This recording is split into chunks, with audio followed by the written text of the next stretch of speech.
My husband thought he was an absolute genius when he planted $2.5 million of stolen blood diamonds in my suitcase. He planned to let me rot in a foreign prison while he ran off with his secretary. So I simply rearranged the luggage tags. Watching him lose his mind at the airport security checkpoint was satisfying, but watching him accidentally confess to international smuggling in front of armed federal agents was the highlight of my year. Before I continue this story, let me know where you are watching from in the comments below. Hit like and subscribe if you have ever had to outsmart a toxic partner who severely underestimated your intelligence. My name is Diana, and I am 34 years old. For the past 3 years, my husband Bradley has treated my career as a forensic accountant like a cute little freelance hobby. He is 36 years old and the vice president of a luxury diamond importing firm based in Manhattan. He never let me forget that he was the real breadwinner of our household. He walked around our home with a sense of unearned superiority, acting as if my days spent tracking hidden assets and uncovering corporate fraud were nothing more than a desperate attempt to stay busy. The chaotic noise of the John F. Kennedy International Airport security checkpoint echoed all around us. The air was thick with the scent of bad coffee and the nervous energy of thousands of travelers rushing to their gates. I stood quietly at the end of the conveyor belt, sliding my shoes back on. A few feet away, Bradley was sweating profusely. His expensive tailored suit jacket was wrinkled, and he kept wiping his forehead with the back of his hand. His eyes were glued to the monitor of the baggage scanner as my black designer suitcase slid slowly through the machine. He was shifting his weight from foot to foot, bracing his entire body for the inevitable alarm. He thought the heavy velvet pouch he had carefully tucked between my sweaters that very morning was about to trigger a massive federal response. Just the night before, as I was packing for our supposedly romantic anniversary trip to Paris, he had stood in the doorway of our bedroom holding a glass of scotch. He told me to leave my laptop at home. He laughed and said I should take a break from playing detective with my boring little spreadsheets, because I needed to focus on being a proper wife for a week. He gaslighted me effortlessly, telling me I was paranoid when I smelled cheap floral perfume on his collar. He constantly reminded me how lucky a middle-class girl like me was to have a successful executive who provided such a lavish lifestyle. He truly believed I was oblivious to his late nights and unexplained expenses. He never considered that a forensic accountant might actually notice when her own husband started creating offshore shell companies to embezzle company assets. My suitcase rolled down the metal rollers without a single beep. The green light flashed, indicating it was cleared. Bradley blinked and sheer confusion washed over his face. He looked at me, then stared back at the security machine, as if it were broken. He actually stepped forward and asked the agent if they were sure the scan was complete. The agent ignored him and pushed my bag forward. Then the alarm finally sounded. But it was not from my lane. It was 3 lanes over. A stern security agent raised his hand and stopped the belt. He pulled a heavy leather carry-on bag from the line. It belonged to Vanessa. Vanessa is 26 years old, and she is Bradley's personal secretary. She also coincidentally booked a seat on our exact same flight to Paris, claiming she had to attend a last-minute vendor conference. When I saw her at the ticketing counter earlier, Bradley played dumb. He acted surprised to see her and told me it was just a funny coincidence that his assistant was traveling on the same day. The security agent unzipped Vanessa's bag and pulled out a large velvet pouch. Vanessa's eyes widened in genuine shock. She stepped forward, demanding to know why they were searching her personal belongings. The agent did not answer. He simply opened the pouch and dumped the contents onto the stainless steel inspection table. Dozens of dull, uncut stones tumbled out under the harsh fluorescent lights. They did not look like much to the untrained eye, but I knew exactly what they were. They were $2.5 million worth of unregistered blood diamonds. Customs and Border Protection agents seemed to materialize out of thin air. They immediately surrounded Vanessa, stepping between her and her luggage. Vanessa started crying hysterically, holding her hands up and backing away from the table. She sobbed that she had no idea what those stones were or how they got into her bag. She claimed someone must have planted them while she was waiting in line. Bradley completely lost his mind on the spot. His carefully crafted corporate composure shattered into a million pieces. The smooth, arrogant executive who always had a condescending remark ready was suddenly hyperventilating. He shoved past a family of tourists, dropping his own briefcase to the floor. He screamed that there had been a massive mistake. He lunged toward Vanessa's lane, his face flushed bright red with sheer panic. He grabbed the plastic bin containing his shoes and slammed it down, trying to get the attention of the lead federal agent. In his frantic attempt to save himself and his mistress from decades in federal prison, Bradley made a fatal error. He opened his mouth and shouted the exact words I had been waiting patiently to hear. "Those were supposed to be in my wife's bag." He yelled it at the top of his lungs, pointing a shaking finger across the security lanes directly at me. The entire terminal went dead silent. Travelers stopped packing their bags. Security agents froze in place. A woman next to me actually gasped and took a step back. The only sound was the distant automated voice announcing a gate change. I stood there calmly, letting the silence stretch. I smoothed the wrinkles from my tailored blazer and picked up my tote bag. I looked at Bradley with a blank expression, giving him absolutely nothing. No tears, no screaming, no confusion. Just the cold, calculating gaze of a woman who had spent months untangling his pathetic web of lies. The lead customs agent turned his attention slowly from Vanessa to Bradley. He signaled for two other officers to join him. "Excuse me, sir," the lead agent said, his hand resting very casually on his radio. "Are you claiming ownership of these undeclared diamonds? Are you stating for the record that you intended to smuggle these stones in another passenger's luggage?" Bradley realized exactly what he had just confessed to. The realization hit him like a physical blow. The angry red flush on his face vanished, leaving him looking sickly and pale. He looked at the uncut diamonds on the table. He looked at Vanessa, who was currently being read her rights and sobbing uncontrollably. And then he looked at me. He saw the absolute calm in my eyes, and he finally understood that he had been outplayed. But desperation makes arrogant men vicious. Instead of shutting his mouth and calling a lawyer, he decided to double down. He pointed directly at me again, his voice cracking as it echoed through the silent terminal. "My wife is a cyber criminal," he screamed, spit flying from his lips, as he struggled against the officers who were now guiding him toward the wall. "She must have planted them on my poor secretary to frame us. She hacked the baggage system. She set us up. She is trying to ruin my career because she is crazy and jealous." Two armed federal agents immediately stepped away from Vanessa and walked deliberately toward me. Their hands were hovering near the handcuffs at their belts. They looked tense and ready for a confrontation. Bradley smiled a nasty, triumphant smirk, thinking he had just thrown me to the wolves. He truly believed his loud, confident voice would easily overpower my quiet presence. He thought I would crumble into a crying mess and beg for his help. I did not flinch. I did not step back. I calmly reached into my tote bag, unzipped the hidden side pocket, and pulled out a thick stack of printed documents. I turned to the lead agent, maintaining perfect eye contact, and handed the papers over. "Take your time reading these," I said, my voice steady and clear, carrying effortlessly across the quiet space. "You will find the credit card receipts proving my husband purchased his secretary's ticket to Paris under a fake corporate expense account.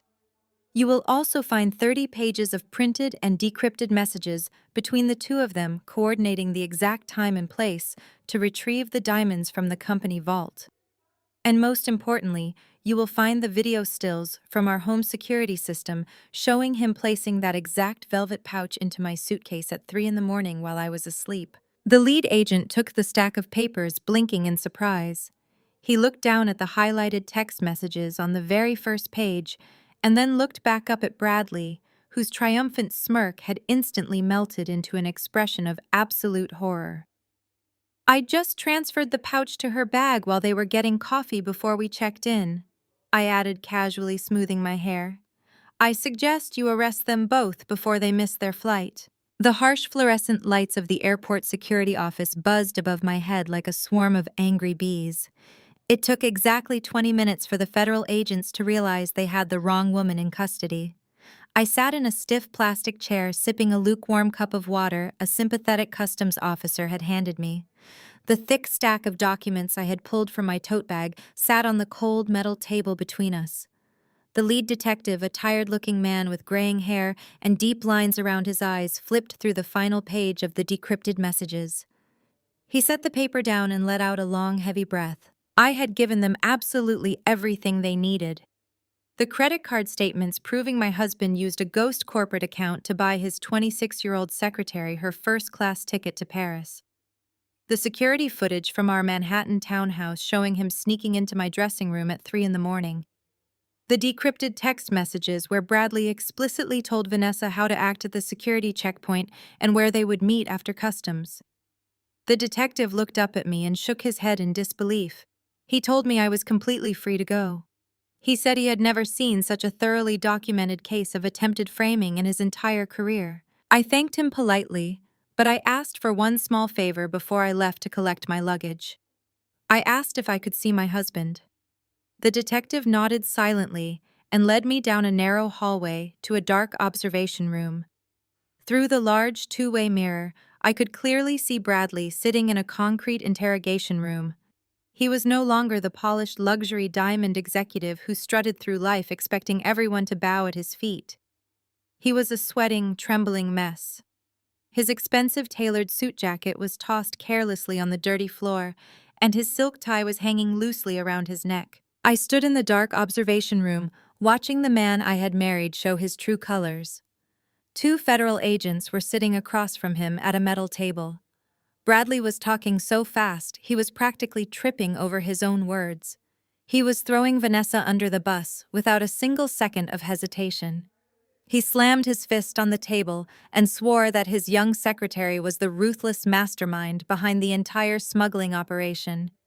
He claimed Vanessa had stolen the blood diamonds from the company vault to fund her lavish lifestyle.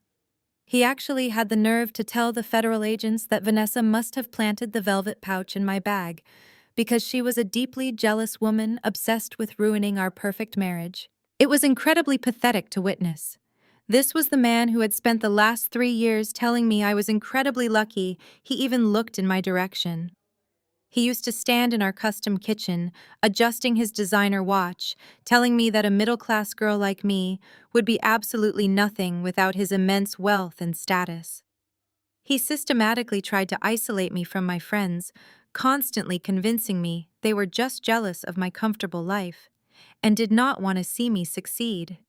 He made sure we only attended his high-profile corporate dinners, only socialized with his wealthy, arrogant colleagues, and only lived strictly by his rules. He constantly belittled my career, calling my forensic accounting firm a cute little hobby designed to keep my simple mind occupied while he did the real work.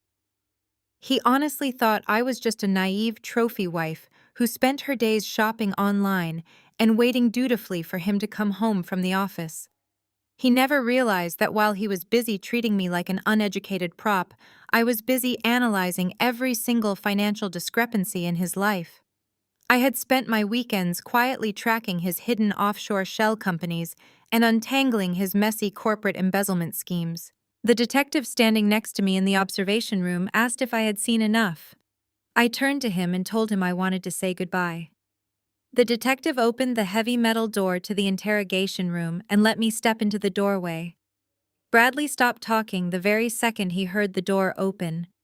He looked up with a desperate gleam in his eye, clearly expecting to see his high-priced corporate lawyer walking in to save him. Instead, he saw me. I was standing there perfectly calm, holding my designer tote bag with absolutely no handcuffs on my wrists.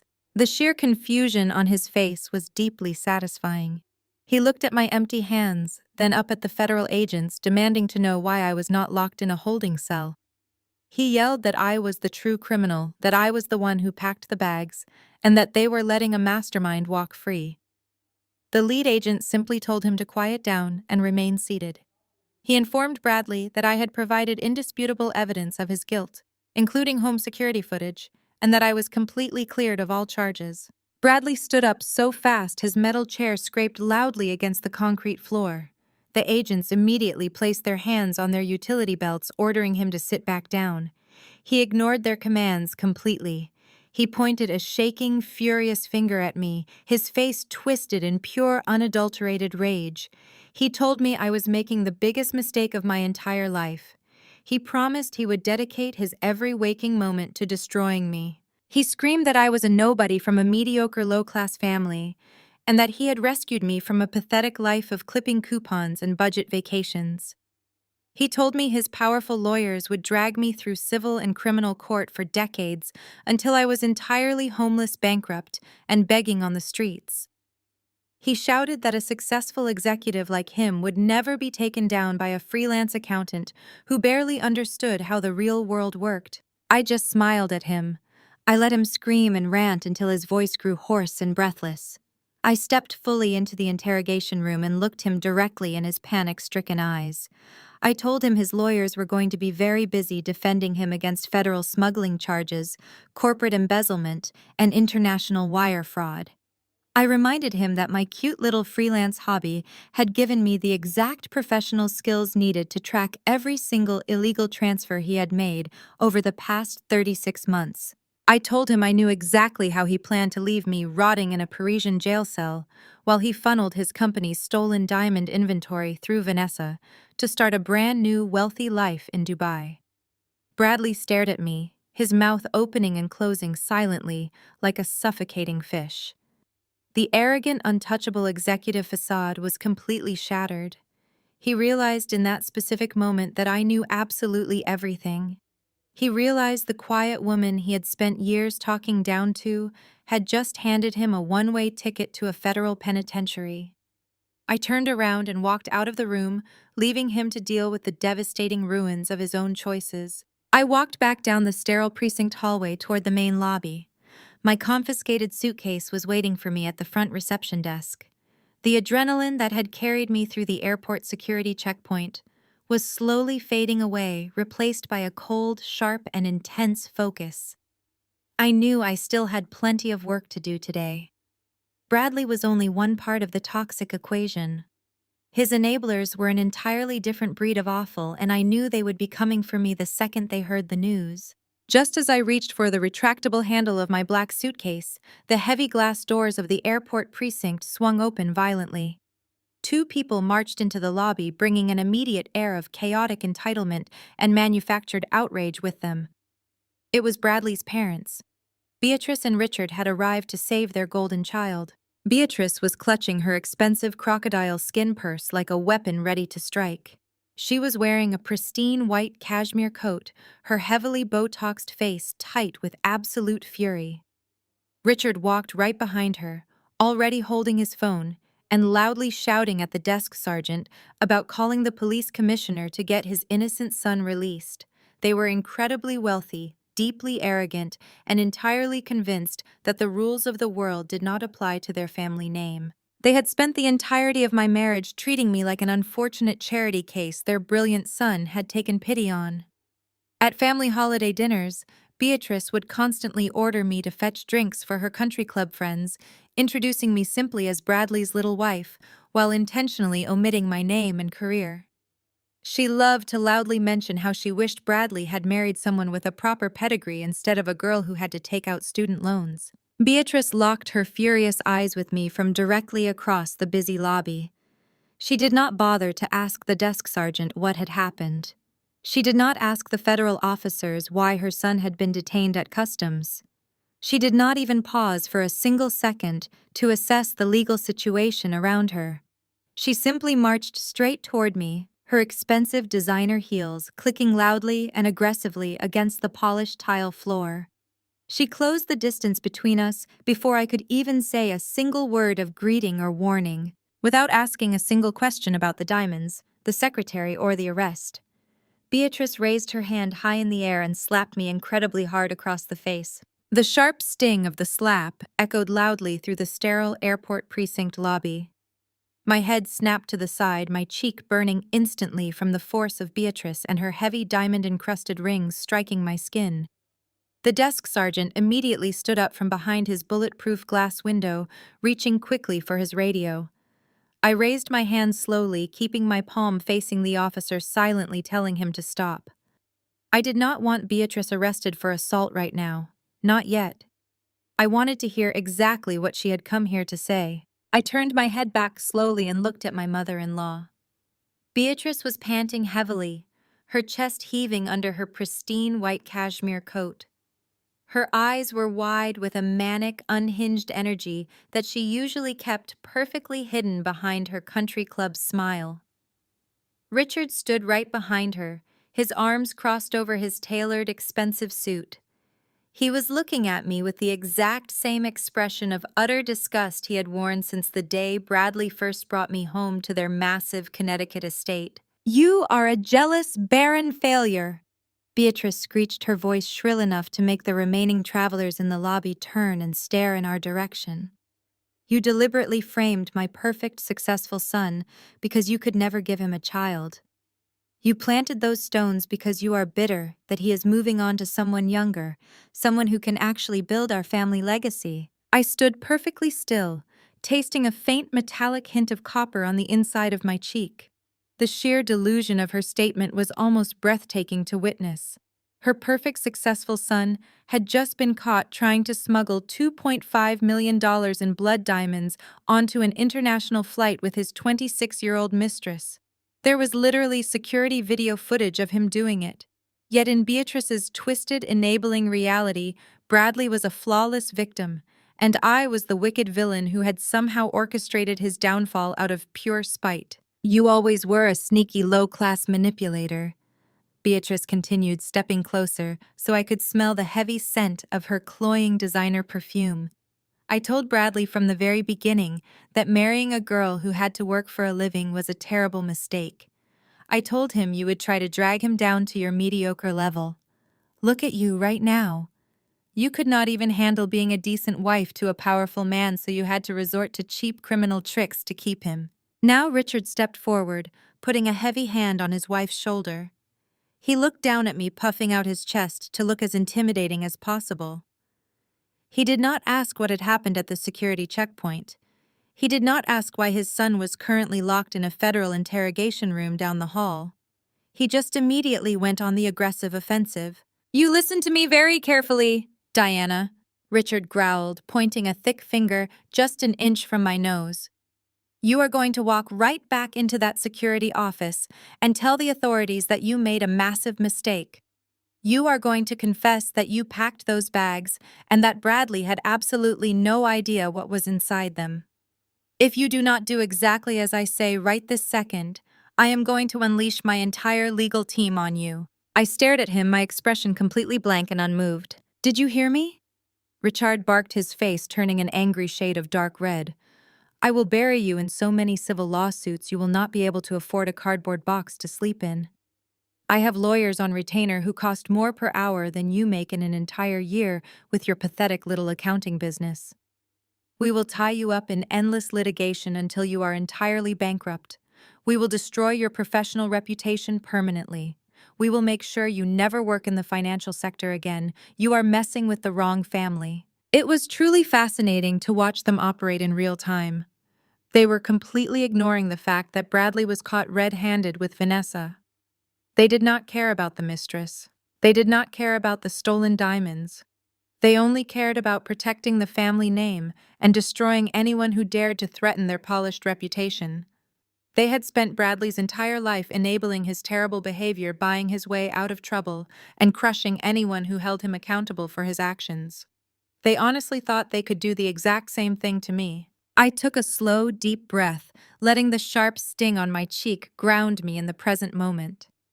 I looked Richard directly in the eyes and spoke in a low, even tone. "Your son is currently on tape confessing to international smuggling and trying to frame me. Federal agents have decrypted his private messages. They have his credit card receipts. There is no legal team on this planet expensive enough to undo what he just did to himself." Beatrice let out a sharp, mocking laugh that echoed loudly in the precinct lobby. She looked at me as if I were the stupidest person she had ever met in her entire life. "You really think you have won? Do you?" Beatrice sneered, stepping aggressively into my personal space again. "You think because you showed the police a few fake text messages that you have suddenly outsmarted us. You are nothing, Diana. You have always been nothing.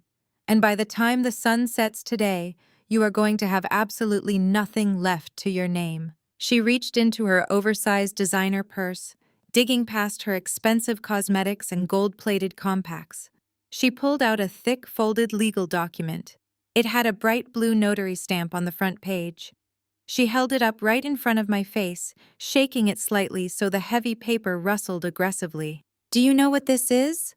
Beatrice asked, her voice dripping with venomous triumph. "This is a comprehensive power of attorney. Bradley signed this yesterday afternoon before he headed to the airport. He told us he was worried about some aggressive corporate restructuring at work, so he gave us full legal control over his assets just to be safe. He always was such a smart, forward-thinking boy." She smiled, showing her perfectly white, veneered teeth. It was a predatory smile, the look of a woman who was about to enjoy tearing another human being apart piece by piece. "While Bradley sits in that room and clears up this ridiculous little misunderstanding, Richard and I are going to use this document to completely erase you," Beatrice said, her voice dropping to a harsh, malicious whisper.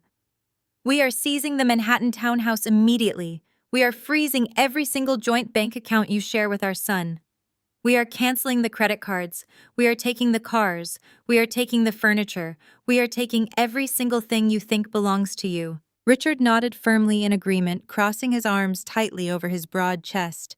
"You should have walked away quietly when you had the chance," he added coldly. "Now you are going to learn exactly what happens when you cross us.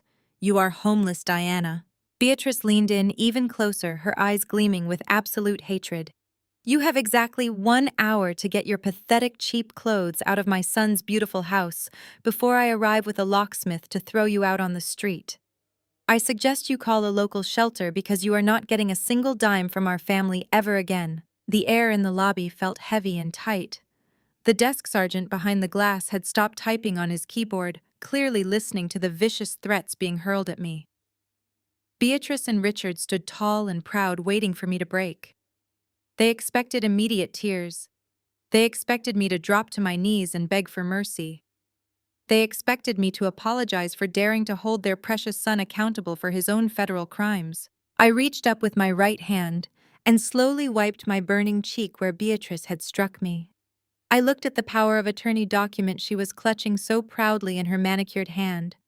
And then, despite the throbbing pain in my face and the deep exhaustion in my bones, I smiled. It was not a forced smile. It was a wide, genuine, and absolutely chilling smile. Beatrice frowned, her triumphant expression faltering just a fraction of an inch as she saw the complete lack of fear in my eyes. I calmly unzipped my leather tote bag and reached inside. I pulled out a crisp white business card and held it out toward her. Beatrice looked at the card, then back up at my face, clearly confused by my reaction. She snatched the card from my fingers, looking down at the black printed text. "You can certainly try to seize the townhouse, Beatrice," I said, my voice smooth and perfectly composed. "I highly recommend you bring a heavy-duty drill for the front door. But before you hire that locksmith to break in, you might want to call the number on that card. It belongs to the property management firm for the true owner of that house. I hear she is incredibly strict about trespassing." I did not wait for her to process my words. I turned my back on both of them, grabbed the handle of my black suitcase, and walked confidently out the heavy glass doors of the precinct, leaving them standing in the lobby holding a completely worthless piece of paper. I walked out of the airport precinct and into the crisp afternoon air of New York City. The sky was overcast and gray, matching the coldness I felt in my chest. I hailed a luxury black car service and settled into the plush leather seat in the back. As the driver navigated the heavy traffic toward Manhattan, I let out a long breath. I had just left my mother-in-law and father-in-law standing in the lobby holding a useless piece of paper. They thought they had the ultimate weapon to destroy my life. They had absolutely no idea that I had spent the last 2 years quietly building an impenetrable fortress around myself. Bradley had spent our entire marriage underestimating me. His parents had spent our entire marriage degrading me. They all believed I was just a naive girl who got lucky. They were about to learn a very expensive lesson in corporate finance and property law. The car pulled up to my 4-story townhouse on the Upper East Side. It was a stunning piece of real estate featuring classic brick architecture and large bay windows. Bradley always loved bragging to his executive friends about how he bought this magnificent house for his lucky wife. He loved hosting lavish dinner parties where he would stand in the grand foyer swirling a glass of expensive bourbon, taking full credit for the beautiful home. The truth was entirely different. I unlocked the front door and stepped into the quiet foyer. I did not pack a single bag. I did not rush around gathering my belongings. I simply walked into the kitchen, poured myself a glass of sparkling water, and pulled up the exterior security cameras on my phone. I knew exactly what Beatrice and Richard were going to do. They were predictable in their cruelty. They believed that power belonged to those who screamed the loudest. I sat at my marble kitchen island and waited for the show to begin. It took exactly 1 hour for them to arrive. Through the high-definition security feed on my phone screen, I watched a large commercial van pull up to the curb.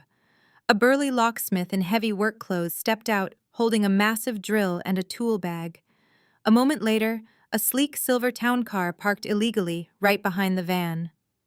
Beatrice and Richard marched out of the vehicle, looking absolutely frantic and furious. Beatrice was pointing wildly at my front door, barking harsh orders at the confused locksmith. Richard was hovering right behind her, adjusting his expensive tie, and looking up and down the street to make sure people were watching. It was a beautiful Saturday afternoon, and several of my wealthy neighbors were out walking their dogs or sitting on their front steps. Beatrice saw them and immediately decided to put on a theatrical performance. She wanted to humiliate me in front of the entire neighborhood. I listened through the audio feed as Beatrice began shouting at the top of her lungs. She yelled to the woman next door that they were dealing with a dangerous squatter. She screamed that I was a criminal who was trying to steal her son's property. She loudly proclaimed to anyone who would listen that I was a deranged, jealous woman who had just been thrown out of the family for terrible behavior.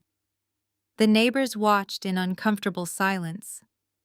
The locksmith looked incredibly hesitant.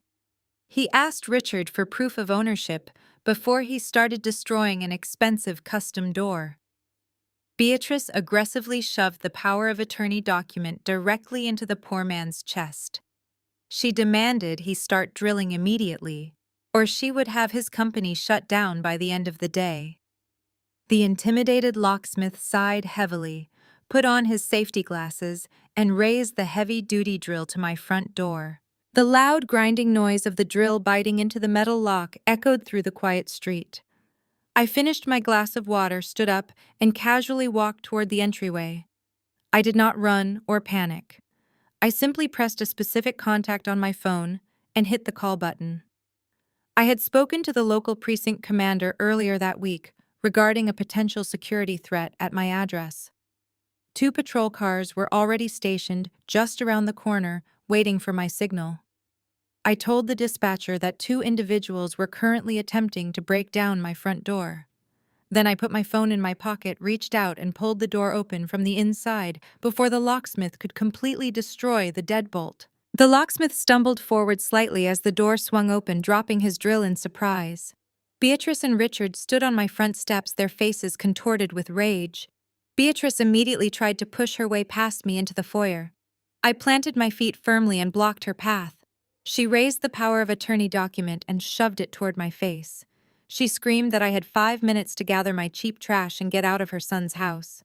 She yelled that I was officially trespassing and that she was taking full inventory of everything inside to ensure I did not steal any of their precious family heirlooms. Richard stood behind her, telling me to stop making a scene and accept my pathetic reality. They were so busy yelling and enjoying their cruel power trip that they did not hear the police sirens until the squad cars pulled right up to the curb. 4 uniformed police officers stepped out of their vehicles and walked briskly up the steps. Beatrice turned around with a triumphant smile on her face. She immediately started ordering the officers to arrest me. She told them I was a hostile squatter refusing to vacate the premises. She proudly waved the power of attorney in the air, declaring that she had the full legal right to secure the property on behalf of her son. The lead officer politely asked her to lower her voice and step back from the doorway. He then turned to me and asked if I was the homeowner. I smiled warmly and said yes. Beatrice let out a harsh, mocking laugh. She told the officer I was a delusional liar. She insisted the house belonged to Bradley and that her document gave her complete control. I reached into the inside pocket of my tailored blazer and pulled out a certified copy of the property deed. I handed the thick packet of legal documents to the lead officer. I calmly explained that my husband had absolutely no ownership stake in this property.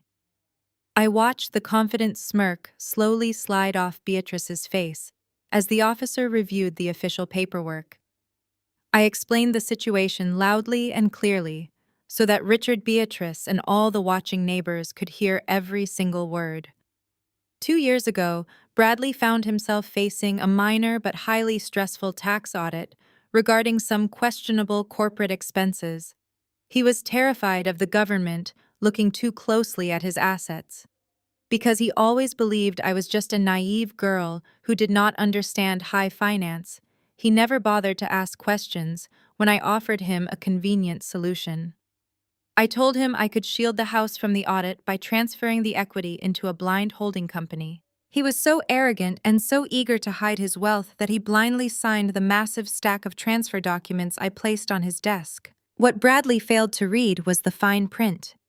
He had completely transferred his entire ownership equity to an independent limited liability company. That company was legally registered and entirely owned by me. I used the lucrative commissions from my forensic accounting business to quietly buy out the remaining mortgage. Bradley thought he was outsmarting the federal government. In reality, he was legally handing me the keys to a multi-million-dollar estate. The power of attorney Beatrice was holding only gave her control over Bradley's assets, and since Bradley did not own a single brick window or floorboard of this townhouse, her document was completely and utterly useless. She had zero authority here. The lead officer handed my documents back to me with a respectful nod. He turned to Beatrice and Richard and informed them that they were officially trespassing on private property. He pointed to the damaged lock and told them they were also being cited for attempted breaking and entering and vandalism. Beatrice began screaming hysterically. She flailed her arms, insisting the paperwork was a fake and demanding that someone call the mayor. The officers were not amused. They firmly grabbed her arms and escorted her down the steps toward the waiting squad car. Richard tried to argue, but was quickly pushed along with his screaming wife. I stood on my front porch and watched the local police force the wealthy, arrogant in-laws into the back of a patrol car. Just as the car doors slammed shut, my cell phone began to ring in my pocket. I pulled it out and looked at the caller identification. It was an automated message from the federal holding facility. It was Bradley calling me using his one phone call from jail. The automated voice of the federal holding facility echoed through the speaker of my cell phone. It asked if I would accept a collect call from an inmate. I stood on the top step of my beautiful Manhattan townhouse, the afternoon breeze catching the edge of my tailored blazer. I pressed the button to accept the charges. I held the phone to my ear, waiting for the sound of a broken, desperate man begging for his wife to save him. That is not what I heard. Bradley did not sound defeated. He did not sound afraid of the federal smuggling charges hanging over his head. Instead, a harsh, mocking laugh crackled through the receiver. It was the exact same arrogant, condescending laugh he used whenever he wanted to make me feel small in front of his wealthy corporate friends. "I just had my lawyer drain our joint accounts, Diana." Bradley sneered, his voice dripping with absolute malice. "Every single penny is gone. You have absolutely nothing. You are going to be begging on the streets by the end of the month." I stood perfectly still on my porch, listening to the heavy, frantic breathing of a man who thought he had just delivered a fatal blow.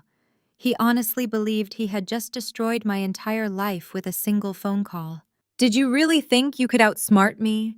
Bradley continued, his voice echoing slightly off the concrete walls of his holding cell. "You think because you showed some TSA agents a few printed text messages that you have won this game?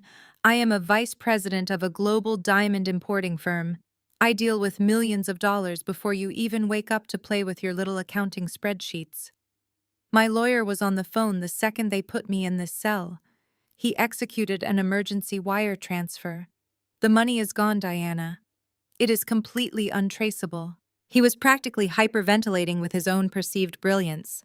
He went on to brag with incredible detail about how he had spent the last year secretly setting up a complex web of offshore shell companies. He proudly told me that his high-priced defense attorney specialized in aggressive asset concealment. He wanted to make sure I understood exactly how hopeless my situation was. "I am going to drag this divorce out for decades," Bradley promised, his tone turning vicious and dark. "I am going to bury you under so many legal motions and discovery requests that you will not be able to afford a cup of coffee, let alone a decent attorney. I will make sure you are bankrupt before we even reach a settlement conference. You are going to lose that precious little freelance business of yours. You are going to lose your car. You are going to be forced to crawl back to your mediocre middle-class parents and beg them to let you sleep on their couch." I did not interrupt him. I did not yell or argue or try to defend myself. I let him continue his unhinged monologue because every single word he spoke was a testament to his profound narcissism and his blatant financial abuse.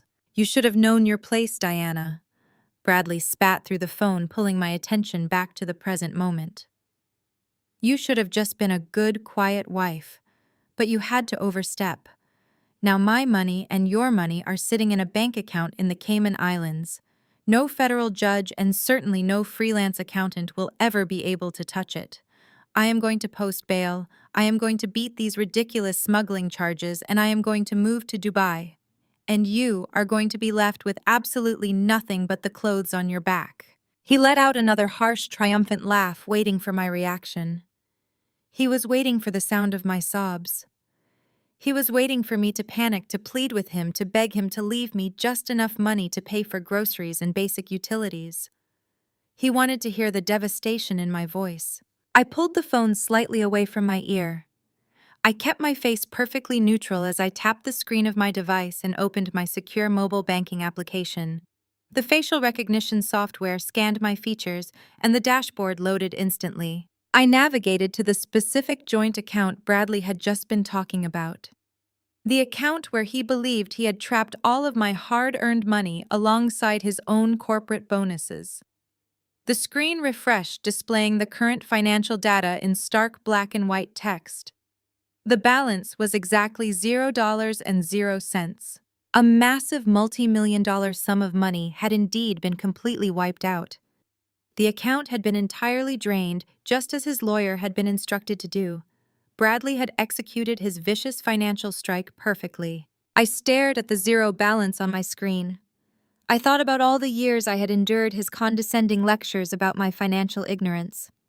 I thought about his parents who had just been hauled away in a police cruiser because they believed his lies about owning my house. I thought about his 26-year-old secretary sitting in a federal interrogation room crying over the blood diamonds he forced her to carry. And instead of crying, instead of screaming or begging for mercy, I let out a genuine, deep, and incredibly joyful laugh.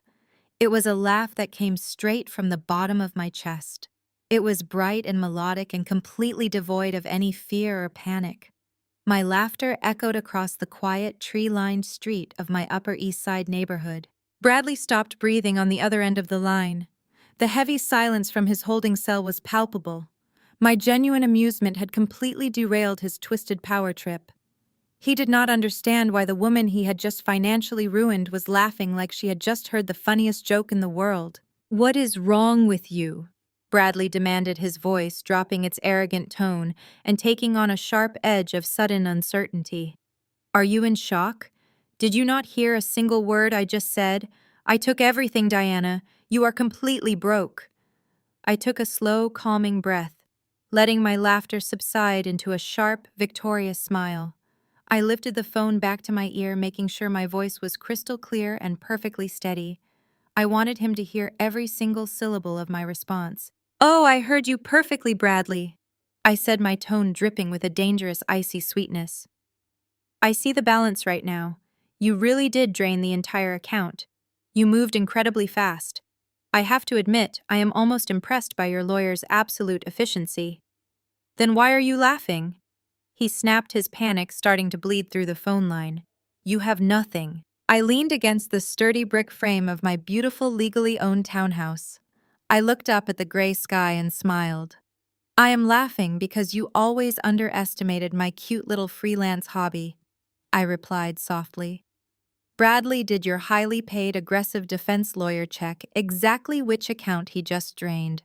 I let the question hang in the air, waiting for the profound, terrifying reality of his situation to finally catch up to him. The heavy silence on the other end of the line was the most beautiful sound I had ever heard in my entire life.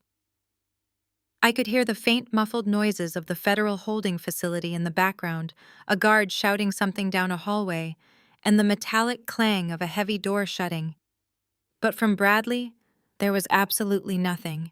His arrogant, breathless gloating had vanished completely, replaced by the profound stillness of a man who suddenly realized he was standing on a trapdoor. "What did you do?" Bradley finally whispered. His voice was no longer the booming, confident baritone of a wealthy executive.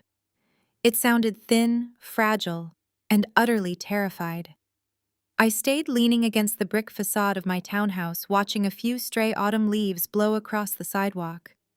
I took my time answering, savoring the absolute shift in our power dynamic. "I did exactly what I do best," I replied smoothly. "I analyzed the data. About 3 months ago, I started noticing some glaring discrepancies in our tax filings. You were bringing home massive executive bonuses, but the numbers did not align with your company's quarterly earnings reports. Because you always insisted on controlling our finances to protect my simple mind, you assumed I would never bother looking closely at the routing numbers. But I did look, Bradley. I looked very closely. I traced those massive bonus deposits right back to their origin. You were not getting bonuses. You were systematically siphoning money directly out of your own corporate pension fund." Bradley let out a sharp, ragged gasp. The sound of his panic was like music. "I realized you were gearing up to run." I continued, my tone conversational and pleasant. "I saw the hidden charges for the flight to Paris. I saw the ridiculous expenses you were putting on the corporate card for Vanessa. So I decided to do a little financial restructuring of my own. That specific joint account you just told your high-priced lawyer to drain was not our savings account anymore. I quietly converted it into a highly restricted, federally monitored escrow account. I registered it under my professional forensic accounting license as a honeypot, directly tied to an active ongoing investigation with the Internal Revenue Service." "No." Bradley stammered, the phone rustling as he clearly gripped it with both hands. "No, my lawyer checked the routing numbers. He said it was a standard joint account. He said it was clean." "Your lawyer saw exactly what I wanted him to see," I said coldly. "But the moment he executed that wire transfer, the moment he pushed those funds out of the country and into a hidden offshore shell company in the Cayman Islands, he tripped a massive automated federal wire. You did not just hide our marital assets from a divorce judge, Bradley. You just illegally transferred millions of dollars of stolen corporate pension funds across international borders from a federally flagged account." The sound of his rapid, shallow breathing filled my ear. He was hyperventilating in his concrete cell. He had thought he was a mastermind pulling the ultimate financial strike against a naive wife. Instead, he had just handed the federal government a perfectly wrapped, undeniable case of international money laundering and wire fraud. "You escalated your own crime," I told him, keeping my voice entirely devoid of sympathy. "You went from being a pathetic husband trying to smuggle a pouch of blood diamonds for his mistress to a major international financial criminal. The feds are not just going to hold you in custody now. They are going to seize your passport, freeze every single asset connected to your name, and likely revoke the law license of that aggressive defense attorney you bragged so much about." "Diana, please," Bradley begged. The arrogance was completely gone, entirely replaced by the desperate, whining tone of a coward who was finally facing the consequences of his own actions. "You have to call them. You have to tell the federal agents it was a mistake. You have to fix this. Please, I will give you whatever you want. I will sign the house over to you. I will give you all the money. Just tell them to stop the alert." I let out a slow, deliberate sigh. I thought about all the long, exhausting weekends I had spent sitting at our kitchen island, staring at my laptop screen until my eyes burned. I thought about how Bradley would come home late from his supposed business meetings, reeking of cheap floral perfume and expensive scotch. He would swagger into the kitchen, loosen his silk tie, and look over my shoulder with a condescending smirk on his face. He used to tap his fingers on my screen and tell me to put my boring weekend hobbies away. He would insult my intelligence right to my face, laughing, as he told me that my little freelance accounting business was a waste of time. He would demand that I close my laptop and fix him a drink, constantly reminding me that his time was infinitely more valuable than mine.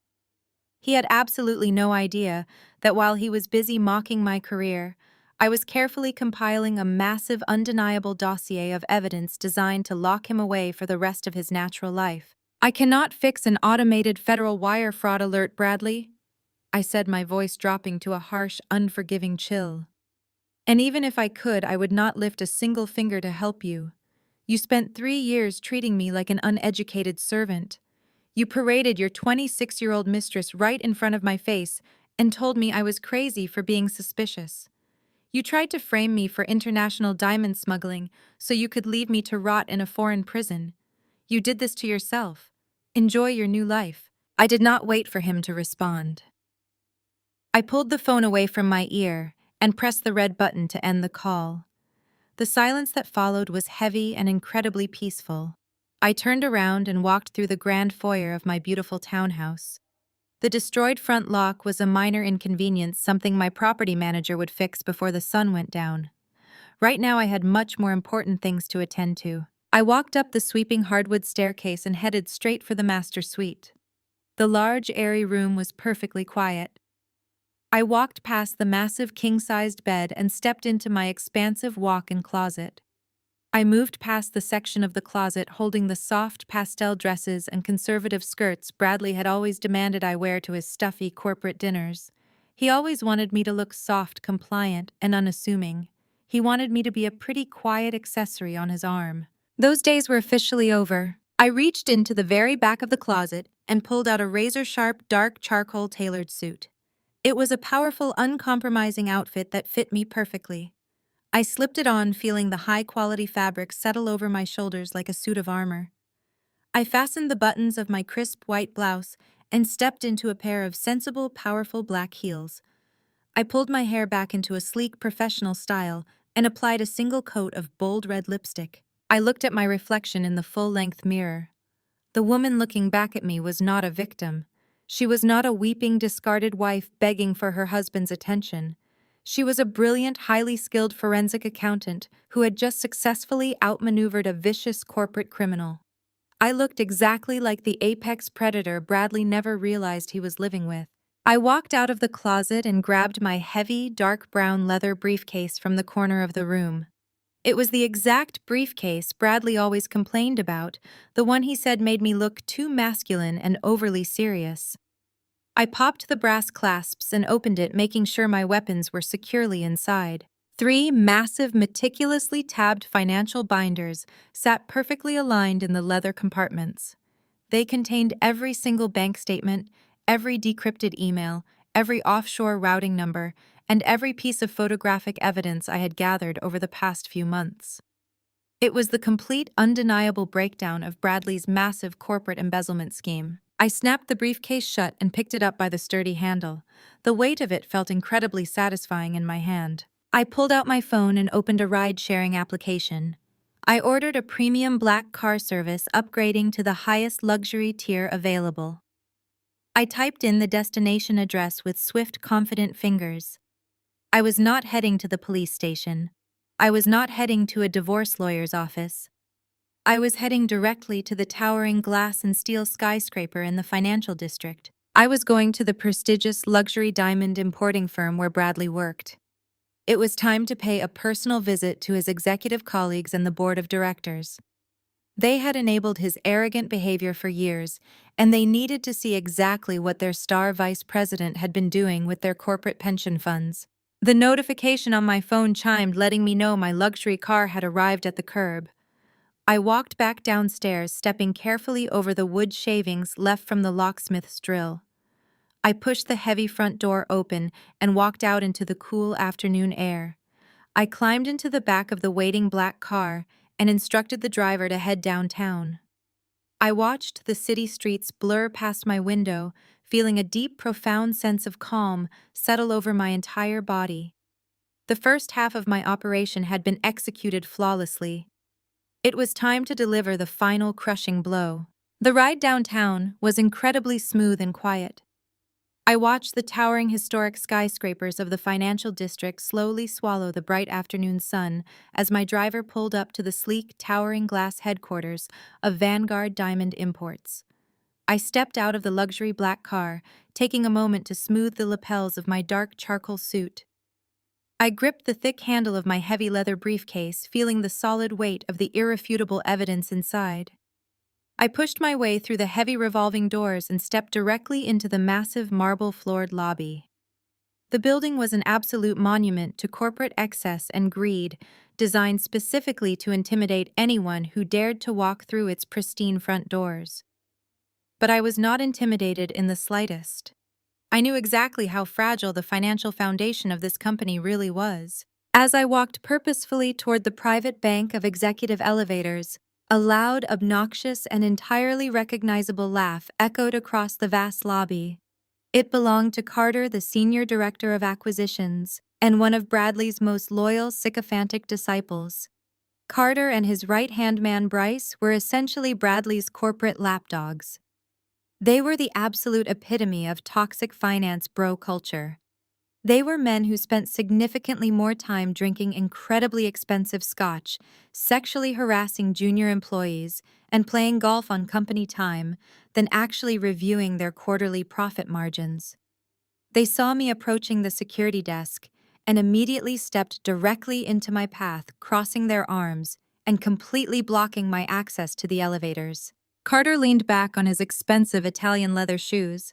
He looked me up and down from head to toe with a sneer of pure, unfiltered disgust. "Well, look who decided to show her face in the real world," Carter mocked, his voice echoing loudly in the cavernous space. "Did you get lost on your way back from the grocery store, Diana? The executive floors are strictly off limits to disgruntled housewives. You need to turn around and walk right back out those doors before you embarrass yourself any further." Bryce chuckled darkly, stepping much closer to try and physically intimidate me with his height. He looked down at me and shook his head, running a hand through his heavily gelled hair. He told me I was making a massive, pathetic fool of myself by coming to their corporate headquarters. He leaned in and confidently whispered that my pathetic little stunt at the airport security checkpoint had completely failed to ruin their star executive. "Bradley just called us from holding." Bryce boasted, a cruel, triumphant smirk spreading across his face. "His lawyer posted his bail 20 minutes ago. The charges are a complete joke. He is on his way here right now to officially take over the company and finalize his promotion to Chief Executive Officer.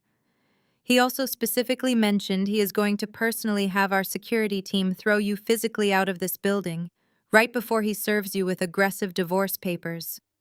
You are entirely finished, Diana. You played a stupid game and you lost everything." Carter did not even wait for my response. He snapped his fingers aggressively at the front desk. He loudly ordered the 2 large corporate security guards to come over immediately and physically remove the crazy, soon-to-be ex-wife from the premises.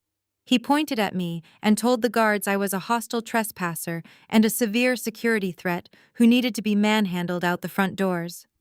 The 2 large guards exchanged nervous, uncertain glances, but they slowly began walking toward me, their hands resting cautiously on their communication radios. I did not back away. I did not flinch. I planted my feet firmly on the polished marble floor and stared directly into Carter's smug, arrogant eyes. I raised my hand slightly, signaling the approaching security guards to stop exactly where they were. My absolute, unwavering lack of fear caused the guards to hesitate and freeze in their tracks.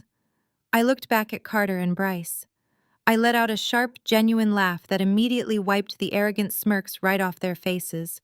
"You two are just as arrogantly blind and astonishingly incompetent as my husband," I said, my voice cutting through the quiet lobby like a freshly sharpened blade.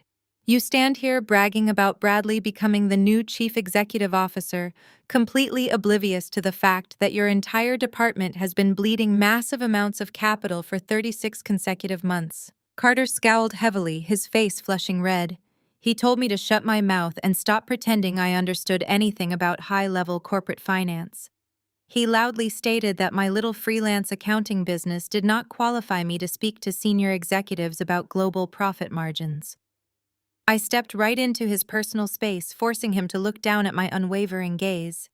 I did not raise my voice, but I spoke with an absolute terrifying authority that paralyzed him. Your third quarter acquisition report for the South African mines was off by exactly $4.2 million. I recited flawlessly, watching the blood slowly begin to drain from Carter's flushed face. You deliberately attempted to hide that massive deficit by illegally amortizing the shipping costs across two entirely different fiscal years. That is a direct, undeniable violation of federal trade regulations, and it carries a mandatory minimum prison sentence. And you, Bryce, you authorized a blind purchase of raw stones from a shady shell company in Antwerp last November, a company that does not even possess a valid international tax identification number. You effectively laundered $3 million of corporate funds because you were far too busy playing golf in the Hamptons to run a basic entry-level background check on your vendors. Bryce took a sudden physical step backward. His mouth opened and closed in absolute shock. He looked frantically at Carter, pure panic flooding his eyes. They had absolutely no idea how I knew those highly classified, strictly confidential corporate numbers. Those reports were kept on a secure server that neither of them even fully understood how to use. You both genuinely thought Bradley was a brilliant financial genius? I continued, my tone dripping with absolute, unfiltered contempt. You thought he was the brilliant visionary, saving your incredibly incompetent departments from federal ruin year after year.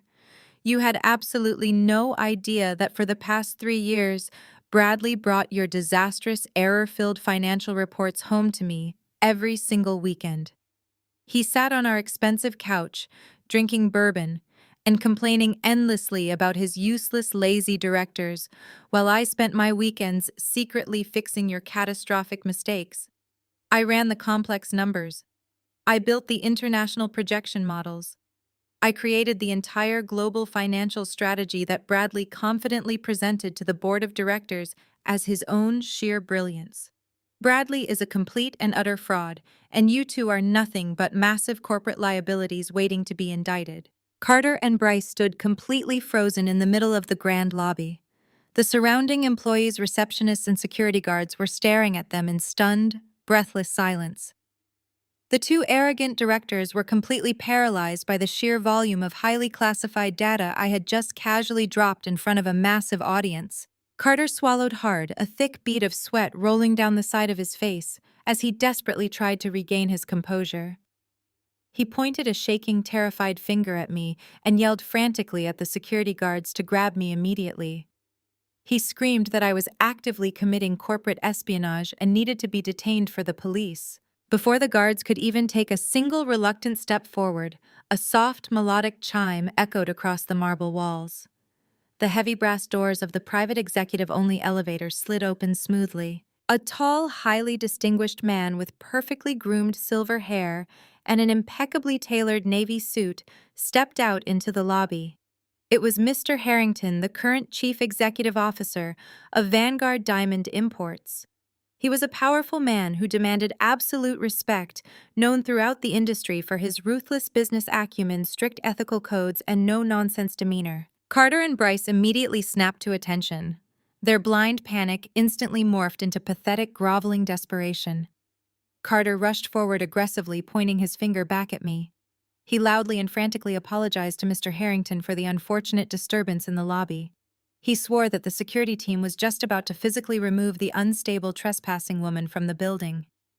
He promised the chief executive officer that Bradley was on his way from the precinct to handle his crazy wife and restore order. Mr. Harrington did not even look at Carter. He walked straight past the two sweating, trembling directors as if they were completely invisible. He stopped directly in front of me. He looked at the heavy leather briefcase in my right hand and then looked up at my face. A warm, highly respectful, and deeply appreciative smile spread across his stern features. Mr. Harrington reached out his hand. I firmly shook it. "Welcome to the building, boss," Mr. Harrington said loudly and clearly, his powerful voice ensuring that every single person in the stunned lobby heard him perfectly. "The independent federal audit files are ready and waiting for you in the executive boardroom." Carter and Bryce stood completely paralyzed. The heavy silence in the grand lobby was deafening. Mr. Harrington did not break eye contact with me as he firmly shook my hand. He treated me with the kind of profound respect usually reserved for visiting dignitaries or major shareholders. When he finally turned his attention back to the two sweating directors standing nearby, the warm appreciation completely vanished from his face. His expression turned to solid ice. Carter tried to force a nervous, highly inappropriate laugh. He stumbled forward and attempted to make a pathetic excuse, claiming there was just a terrible misunderstanding and that I was merely an emotional, disgruntled spouse, making baseless, crazy accusations. Mr. Harrington held up a single hand, instantly silencing the senior director. The chief executive officer spoke with a quiet, lethal volume that carried perfectly across the polished marble floor. He informed Carter and Bryce that he had spent the entire morning reviewing a highly detailed, independently verified audit of their respective departments. He looked them directly in the eyes and told them he knew exactly how many millions of dollars they had blindly squandered and exactly how many federal trade regulations they had flagrantly violated under Bradley's supposed leadership. Mr. Harrington then turned his sharp gaze to the two large corporate security guards who were still standing awkwardly nearby. He ordered the guards to immediately confiscate the security badges, company phones, and corporate credit cards from both directors.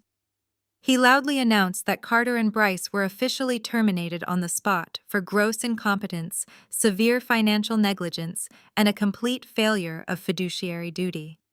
He instructed the guards to physically escort the two men out the front doors and legally ban them from ever stepping foot on the property again. The entire lobby watched in absolute shock as Bradley's two most loyal, arrogant lapdogs were publicly stripped of their power. Carter tried to argue, his face turning a blotchy purple, but the security guards grabbed his arms and marched him firmly toward the revolving doors. Bryce simply hung his head in defeat and followed quietly, completely humiliated in front of the receptionists and junior staff he had tormented for years. With the trash successfully removed from the lobby, Mr. Harrington turned back to me and gestured gracefully toward the open doors of the private executive elevator. I gripped my heavy leather briefcase and stepped inside, feeling a profound, deeply satisfying sense of vindication. The brass doors slid shut smoothly, cutting off the frantic whispers and wide-eyed stares of the stunned employees behind us. As the high-speed elevator shot up toward the executive suites, Mr. Harrington let out a long, heavy sigh. He turned to me and expressed his absolute, unwavering gratitude for everything I had done over the past few weeks. He recalled the exact moment 3 months ago when I first contacted him. I had completely bypassed the compromised board of directors and Bradley's network of loyalist executives. Instead, I had reached out to Mr. Harrington directly through a secure, highly encrypted channel. I had initially sent him a preliminary, heavily redacted file containing undeniable proof that his company was bleeding millions of dollars in untraceable capital. When he agreed to a secret meeting at a secure location outside the city, I brought him the full, unredacted financial models. I sat across from him in a quiet coffee shop and showed him exactly how Bradley was using the international shipping lanes to mask a massive domestic embezzlement operation. Mr. Harrington looked at me in the quiet, luxurious elevator and acknowledged a terrifying truth. He admitted that if I had not approached him with my forensic evidence 3 months ago, the federal government would have eventually discovered the massive financial black hole entirely on their own. He told me that without my brilliant, meticulous intervention, federal agents would likely be swarming the building and padlocking the front doors of his entire corporate headquarters today. He said my quiet weekend investigations were the absolute only reason his legacy company was not currently facing a catastrophic federal shutdown and widespread criminal indictments for everyone on the executive board. I had essentially given him the blueprint to surgically remove the toxic rot from his organization before it destroyed everything he had spent his life building. He looked at me with deep admiration and told me that Bradley was a cancer and I was the cure. The elevator chimed softly, and the doors slid open to reveal the top floor. The atmosphere up here was entirely different from the chaotic lobby down below. It was incredibly tense, quiet, and hyper-professional. The thick plush carpet absorbed the sound of my sensible heels as Mr. Harrington personally escorted me down the wide, brightly lit hallway. We walked past several empty glass offices until we reached the massive frosted doors of the primary executive boardroom. He pushed them open and ushered me inside. The room was absolutely spectacular. Floor-to-ceiling windows offered a breathtaking panoramic view of the Manhattan skyline, casting bright natural light across the space. A massive polished mahogany table dominated the center of the room, surrounded by expensive ergonomic leather chairs. But it was the people inside the room that truly mattered. The boardroom was already filled with a dozen individuals dressed in sharp conservative suits. They were not company executives or clueless board members.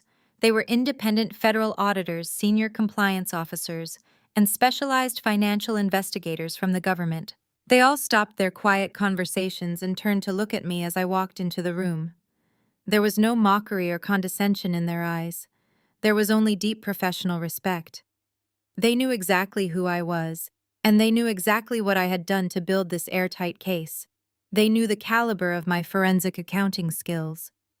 Mr. Harrington walked me directly to the large, high-backed leather chair at the absolute head of the mahogany table. It was the seat of total authority, traditionally reserved exclusively for the chief executive officer or the chairman of the board. He pulled the chair out for me and gestured respectfully for me to sit down. I took my seat at the head of the table, feeling the soft leather yield to my posture. I placed my heavy leather briefcase on the polished mahogany surface and popped the brass clasps. I pulled out my 3 massive, meticulously tabbed financial binders and arranged them neatly in front of me. The federal auditors took their respective seats along the sides of the table, opening their own laptops and organizing their legal notepads. The trap was completely set. The evidence was irrefutable. We had absolutely everything we needed to destroy a monster. Now all we had to do was wait for the prey to confidently walk right into the snare. The tension in the room was thick and electric. We sat in perfect, focused silence for 10 long minutes. Everyone was staring at the heavy frosted glass doors, waiting for the final act of this operation to begin. Then Mr. Harrington's secure phone buzzed loudly on the table. He glanced down at the screen, looked up at me, and gave a single firm nod. The target was officially in the building. A few moments later, loud, aggressive voices echoed in the hallway outside. I could clearly hear Bradley barking arrogant orders at a nervous receptionist, complaining loudly about the ridiculous delay at the security desk downstairs, and demanding to know where Carter and Bryce were hiding. He sounded incredibly pompous and absolutely full of himself, perfectly slipping back into his role as an untouchable corporate tyrant. The heavy frosted glass doors of the boardroom suddenly swung wide open. Bradley strutted into the room, fresh out on bail and smelling faintly of expensive cologne and jailhouse sweat. He was flanked closely by a slick, high-priced, ruthless defense attorney carrying a sleek silver briefcase. Bradley threw his shoulders back and puffed out his chest, smiling a wide, incredibly arrogant smile. He walked into that executive boardroom, fully expecting to be greeted as a returning hero who had just survived a terrible misunderstanding at the airport. He fully expected to sit down, fire me from his life, and receive his immediate coronation as the new chief executive officer of the company. He had absolutely no idea what was waiting for him at the head of the table. Bradley strutted through the heavy frosted glass doors with the absolute confidence of a man who believed the entire world revolved around him. He was fresh out on bail, reeking of a heavy splash of expensive cologne that completely failed to mask the sour, nervous scent of jailhouse sweat. He threw his shoulders back and puffed out his chest. He smoothed the lapels of his wrinkled suit jacket and flashed a bright, incredibly arrogant smile. He walked into the executive boardroom fully expecting a hero's welcome. He thought Mr. Harrington would be waiting to apologize for the unfortunate inconvenience at the airport. He fully expected to sit down, fire me from his life, and receive his immediate coronation as the new chief executive officer of the company. He took exactly 3 steps into the room before he finally looked up and saw the reality of the situation. His confident stride faltered. He stopped completely dead in his tracks, His expensive leather shoes squeaked sharply against the polished hardwood floor. His eyes darted wildly around the massive room. He saw the dozen independent federal auditors and government financial investigators sitting silently along the sides of the table, their laptops open and their eyes locked directly on him. He saw Mr. Harrington standing near the back window, his arms crossed over his chest, his face carved from solid granite. And then finally, Bradley looked at the absolute head of the mahogany table. He saw me sitting comfortably in the high-backed leather chair usually reserved for the head of the company. I was resting my hands on top of 3 massive financial binders. I did not blink. I just stared right through him. The color drained instantly from Bradley's face. The arrogant smile slid off his mouth, replaced by a look of sheer, unadulterated panic. But Bradley was a manipulator by nature. When backed into a corner, his first instinct was always to lie, deflect, and play the victim. He immediately tried to pivot. He ignored me completely and rushed toward Mr. Harrington with his hands held out in a gesture of desperate innocence. He began speaking a mile a minute. He told Mr. Harrington that there had been a catastrophic misunderstanding at the airport terminal. He pointed a shaking finger at me and swore that I had orchestrated the entire smuggling operation to set him up. He claimed I was a deeply unstable, jealous woman who was furious about his impending promotion. He said I had hacked his personal bags and planted the diamonds because I wanted to ruin the company's pristine reputation. He begged Mr. Harrington to call corporate security and have me arrested for corporate espionage and trespassing. Mr. Harrington remained perfectly silent. He did not move a single muscle. He just stared at Bradley with an expression of profound disgust. When Bradley realized his frantic lies were failing to sway the chief executive officer, he turned to the man standing right beside him. Bradley was flanked by a slick, high-priced defense attorney. The lawyer wore a custom-tailored gray suit and carried a sleek silver briefcase. He looked exactly like the kind of man who specialized in burying inconvenient truths for wealthy corporate clients. The lawyer stepped forward, radiating a slimy, aggressive confidence.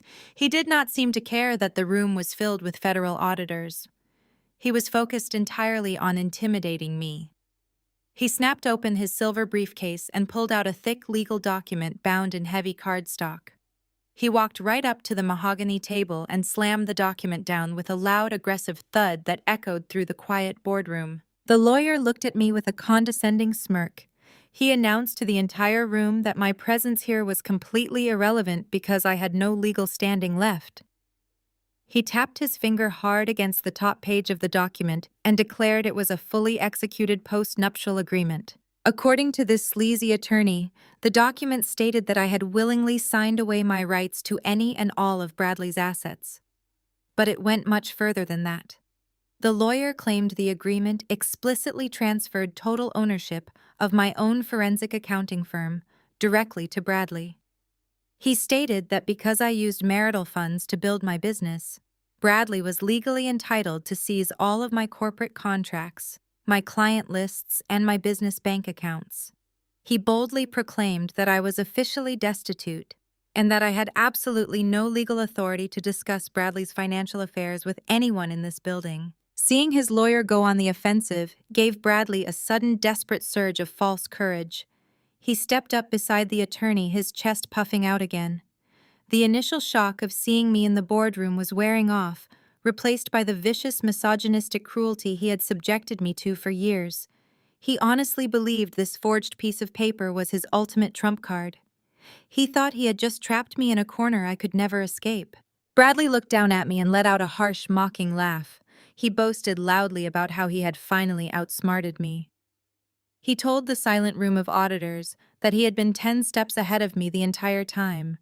He leaned over the table, placing his hands on the polished wood, and looked me right in the eyes.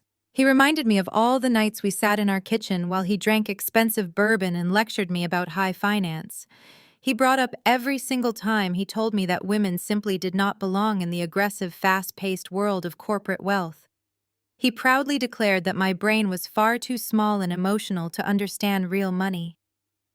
He said I was just a naive, middle-class girl playing with spreadsheets while he was a visionary executive securing his financial future. He reveled in his own arrogance.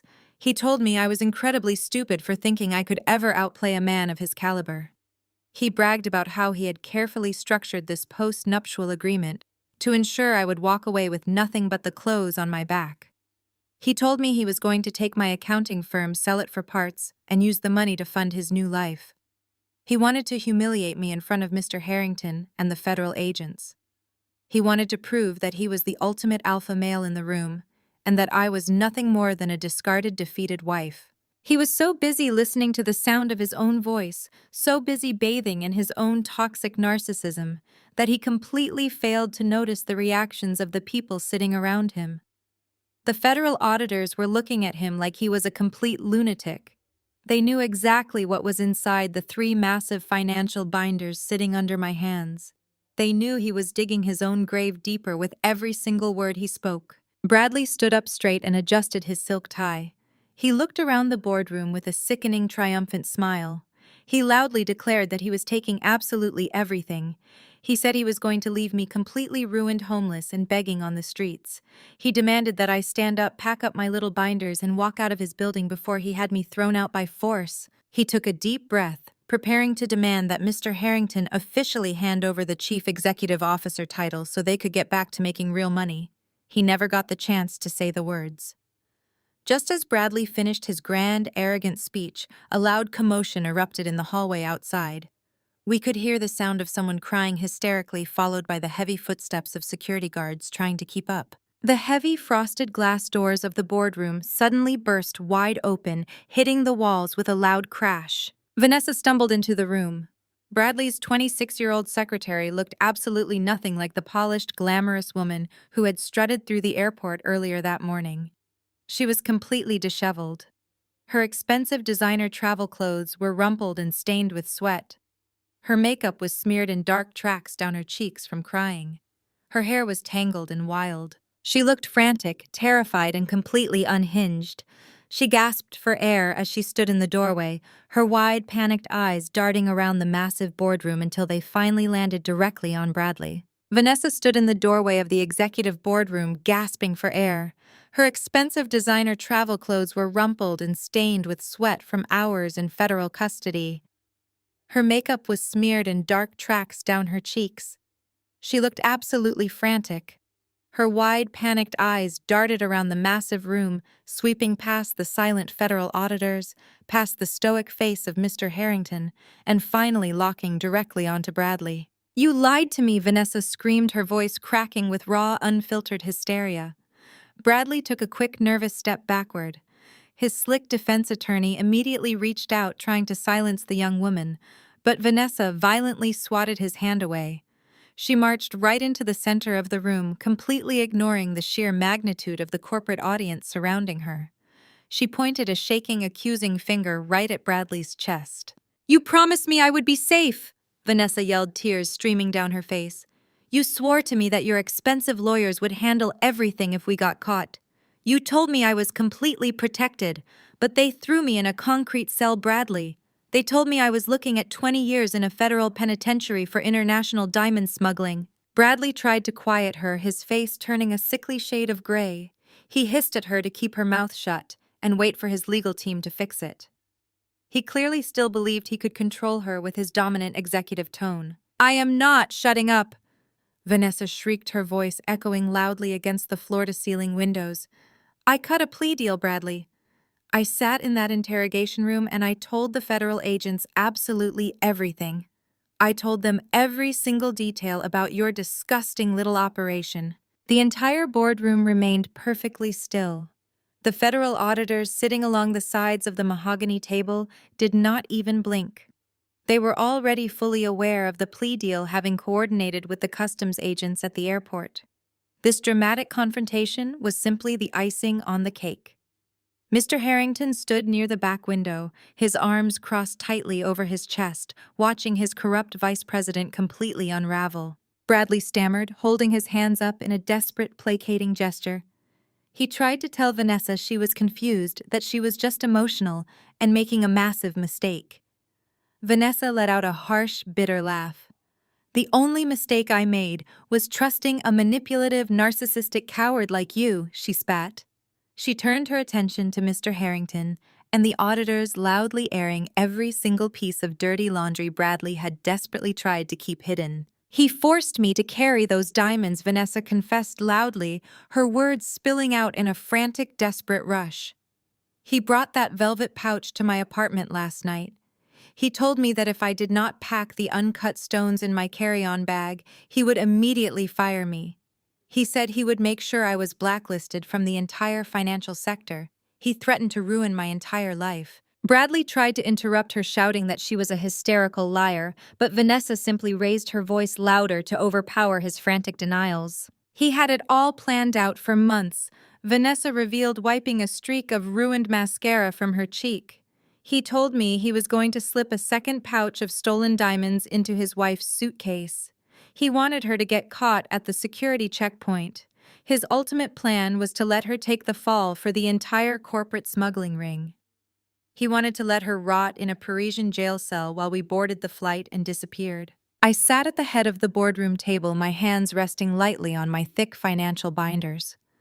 Hearing the sheer calculated cruelty of his plan spoken aloud did not hurt me.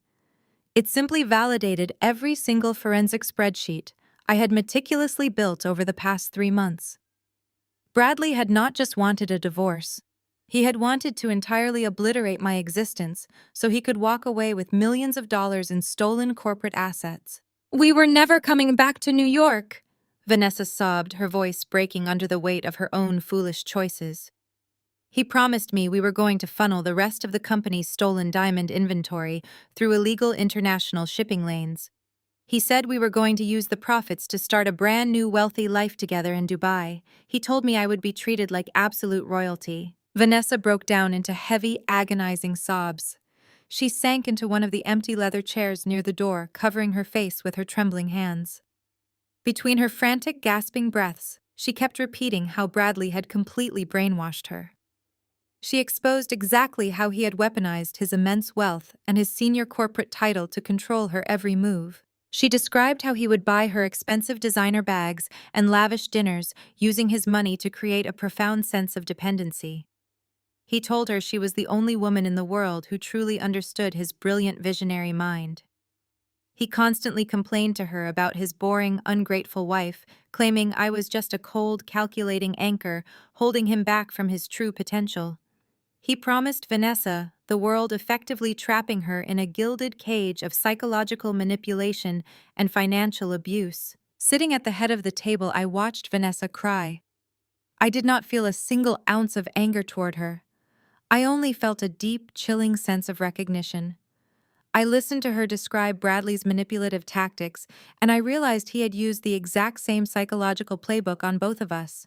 He targeted women he viewed as vulnerable. He used his corporate status to make us feel small, dependent, and entirely reliant on his supposed generosity. He showered us with conditional praise only to aggressively tear us down the second we dared to question his authority or step out of the rigid lines he drew for us. He was a textbook predator who disguised his absolute malice behind a tailored suit and a luxury title. Bradley stood frozen in the middle of the executive boardroom. His grand, triumphant entrance had been completely destroyed.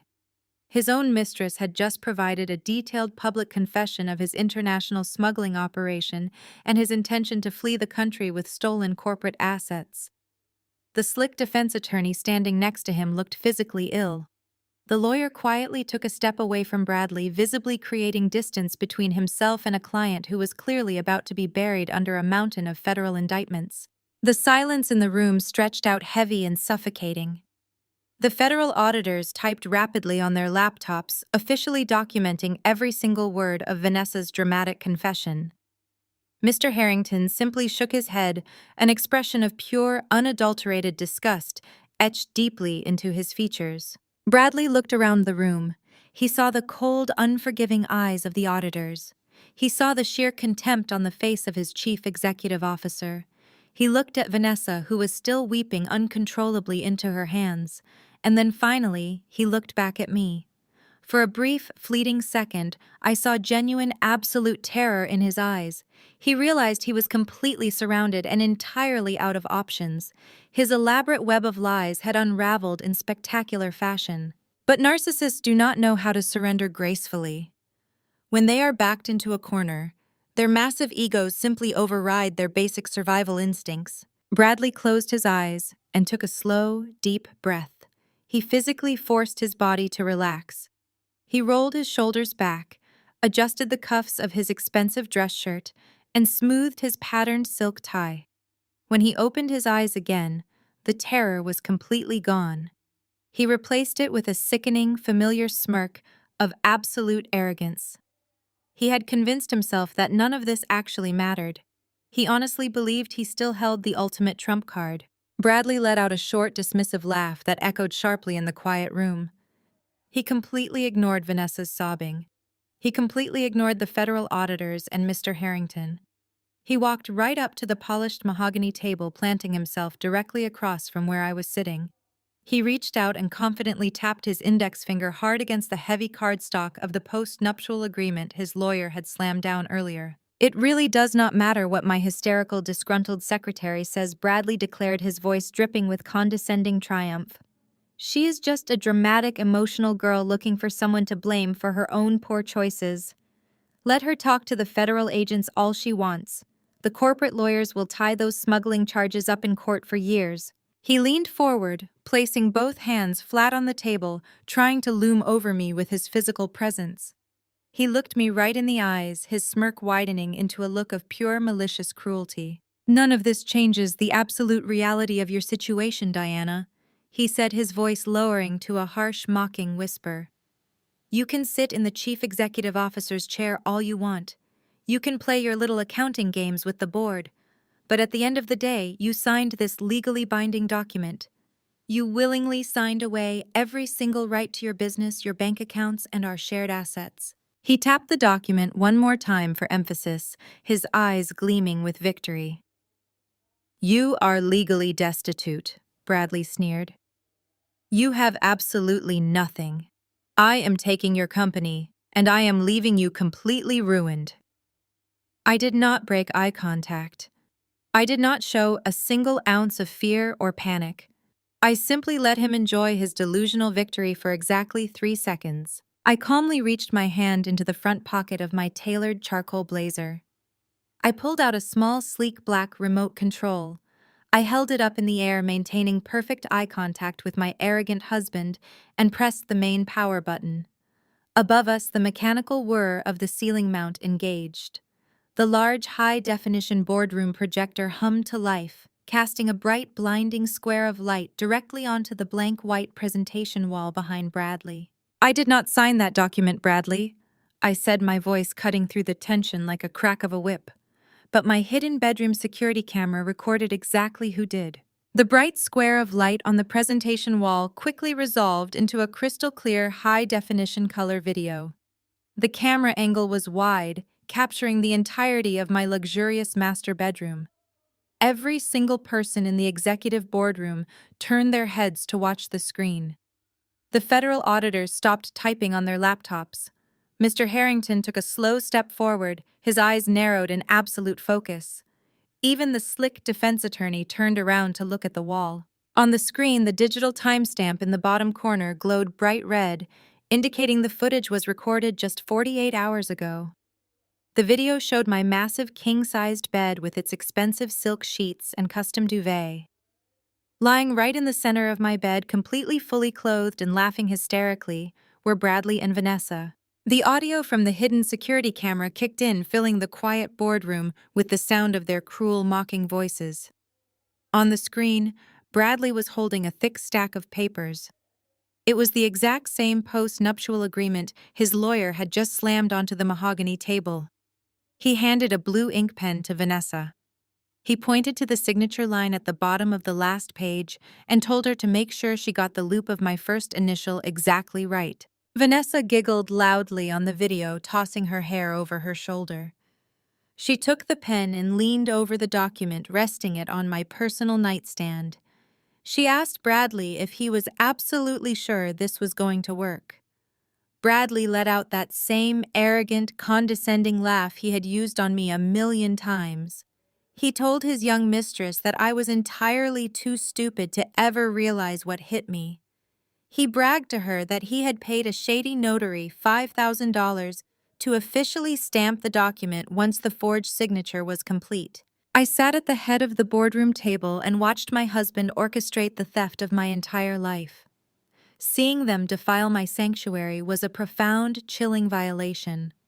That bedroom was the one place in the house I had designed entirely for myself.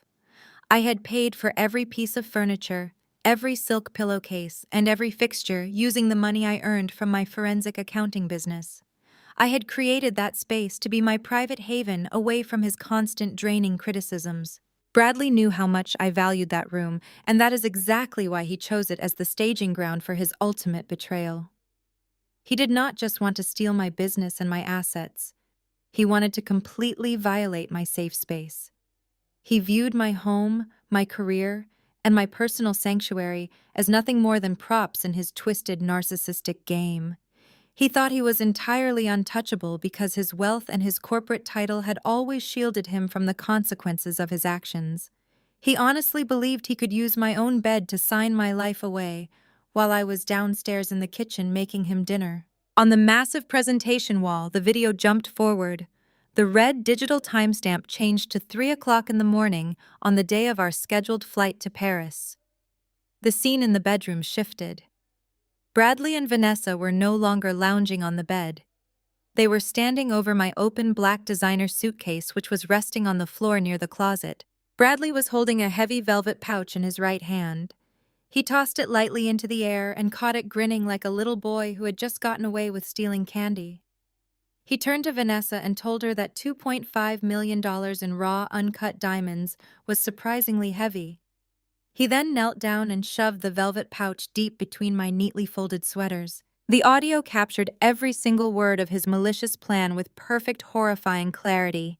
He told Vanessa how incredibly hilarious it was going to be when the transportation security agents tackled me to the airport floor. He mapped out his exact timeline right there on camera. He explained that once I was hauled away in handcuffs by customs officials, he would feign absolute shock and disgust.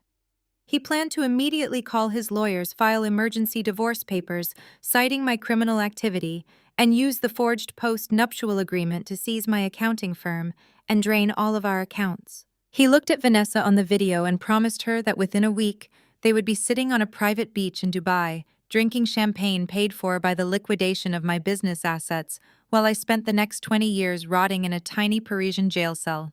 The reaction inside the executive boardroom was instantaneous and explosive. The silent, heavy tension shattered completely. The independent federal auditors gasped out loud, their hands flying to their mouths in absolute shock. The senior compliance officers immediately began typing frantically on their laptops, officially logging the video as direct, irrefutable evidence of a massive criminal conspiracy. Mr. Harrington took a sharp, furious breath. The chief executive officer looked as though he wanted to physically reach across the mahogany table and strangle Bradley with his bare hands. The sheer audacity of a vice president using corporate property to orchestrate an international smuggling ring and frame his innocent wife was a level of corruption Mr. Harrington could barely comprehend. The slick, high-priced defense attorney who had swaggered into the room just minutes ago suddenly looked like he was going to be sick. He physically backed away from Bradley, treating his own client like a highly contagious disease. The lawyer knew his career was teetering on the edge of destruction. He had just aggressively presented a forged legal document to a room full of federal agents. He quickly raised his hands in the air and loudly declared to the auditors that he had absolutely no prior knowledge of the forgery and that he had been deliberately misled by his client. Bradley was completely paralyzed. He stood frozen in front of the presentation wall, staring at a massive high-definition projection of his own face detailing a federal crime. The color completely drained from his cheeks, leaving him looking like a terrifying, hollow ghost. The arrogant smirk that had defined his entire existence was permanently erased. The cold, terrifying reality of his situation finally crashed down on him with the force of a freight train. He was out of options. He was out of lies.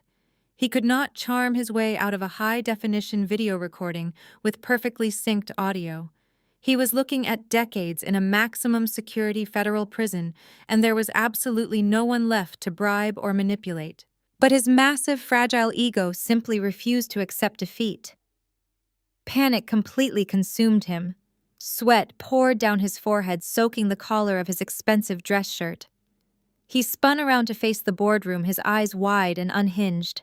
He pointed a shaking, desperate finger at the presentation wall and then pointed it directly at me. He opened his mouth and started screaming at the top of his lungs. He shouted that the video was completely fake. He yelled that it was a highly sophisticated fabrication designed to frame him for a crime he never committed. He slammed his hands down on the mahogany table and desperately begged Mr. Harrington to listen to him.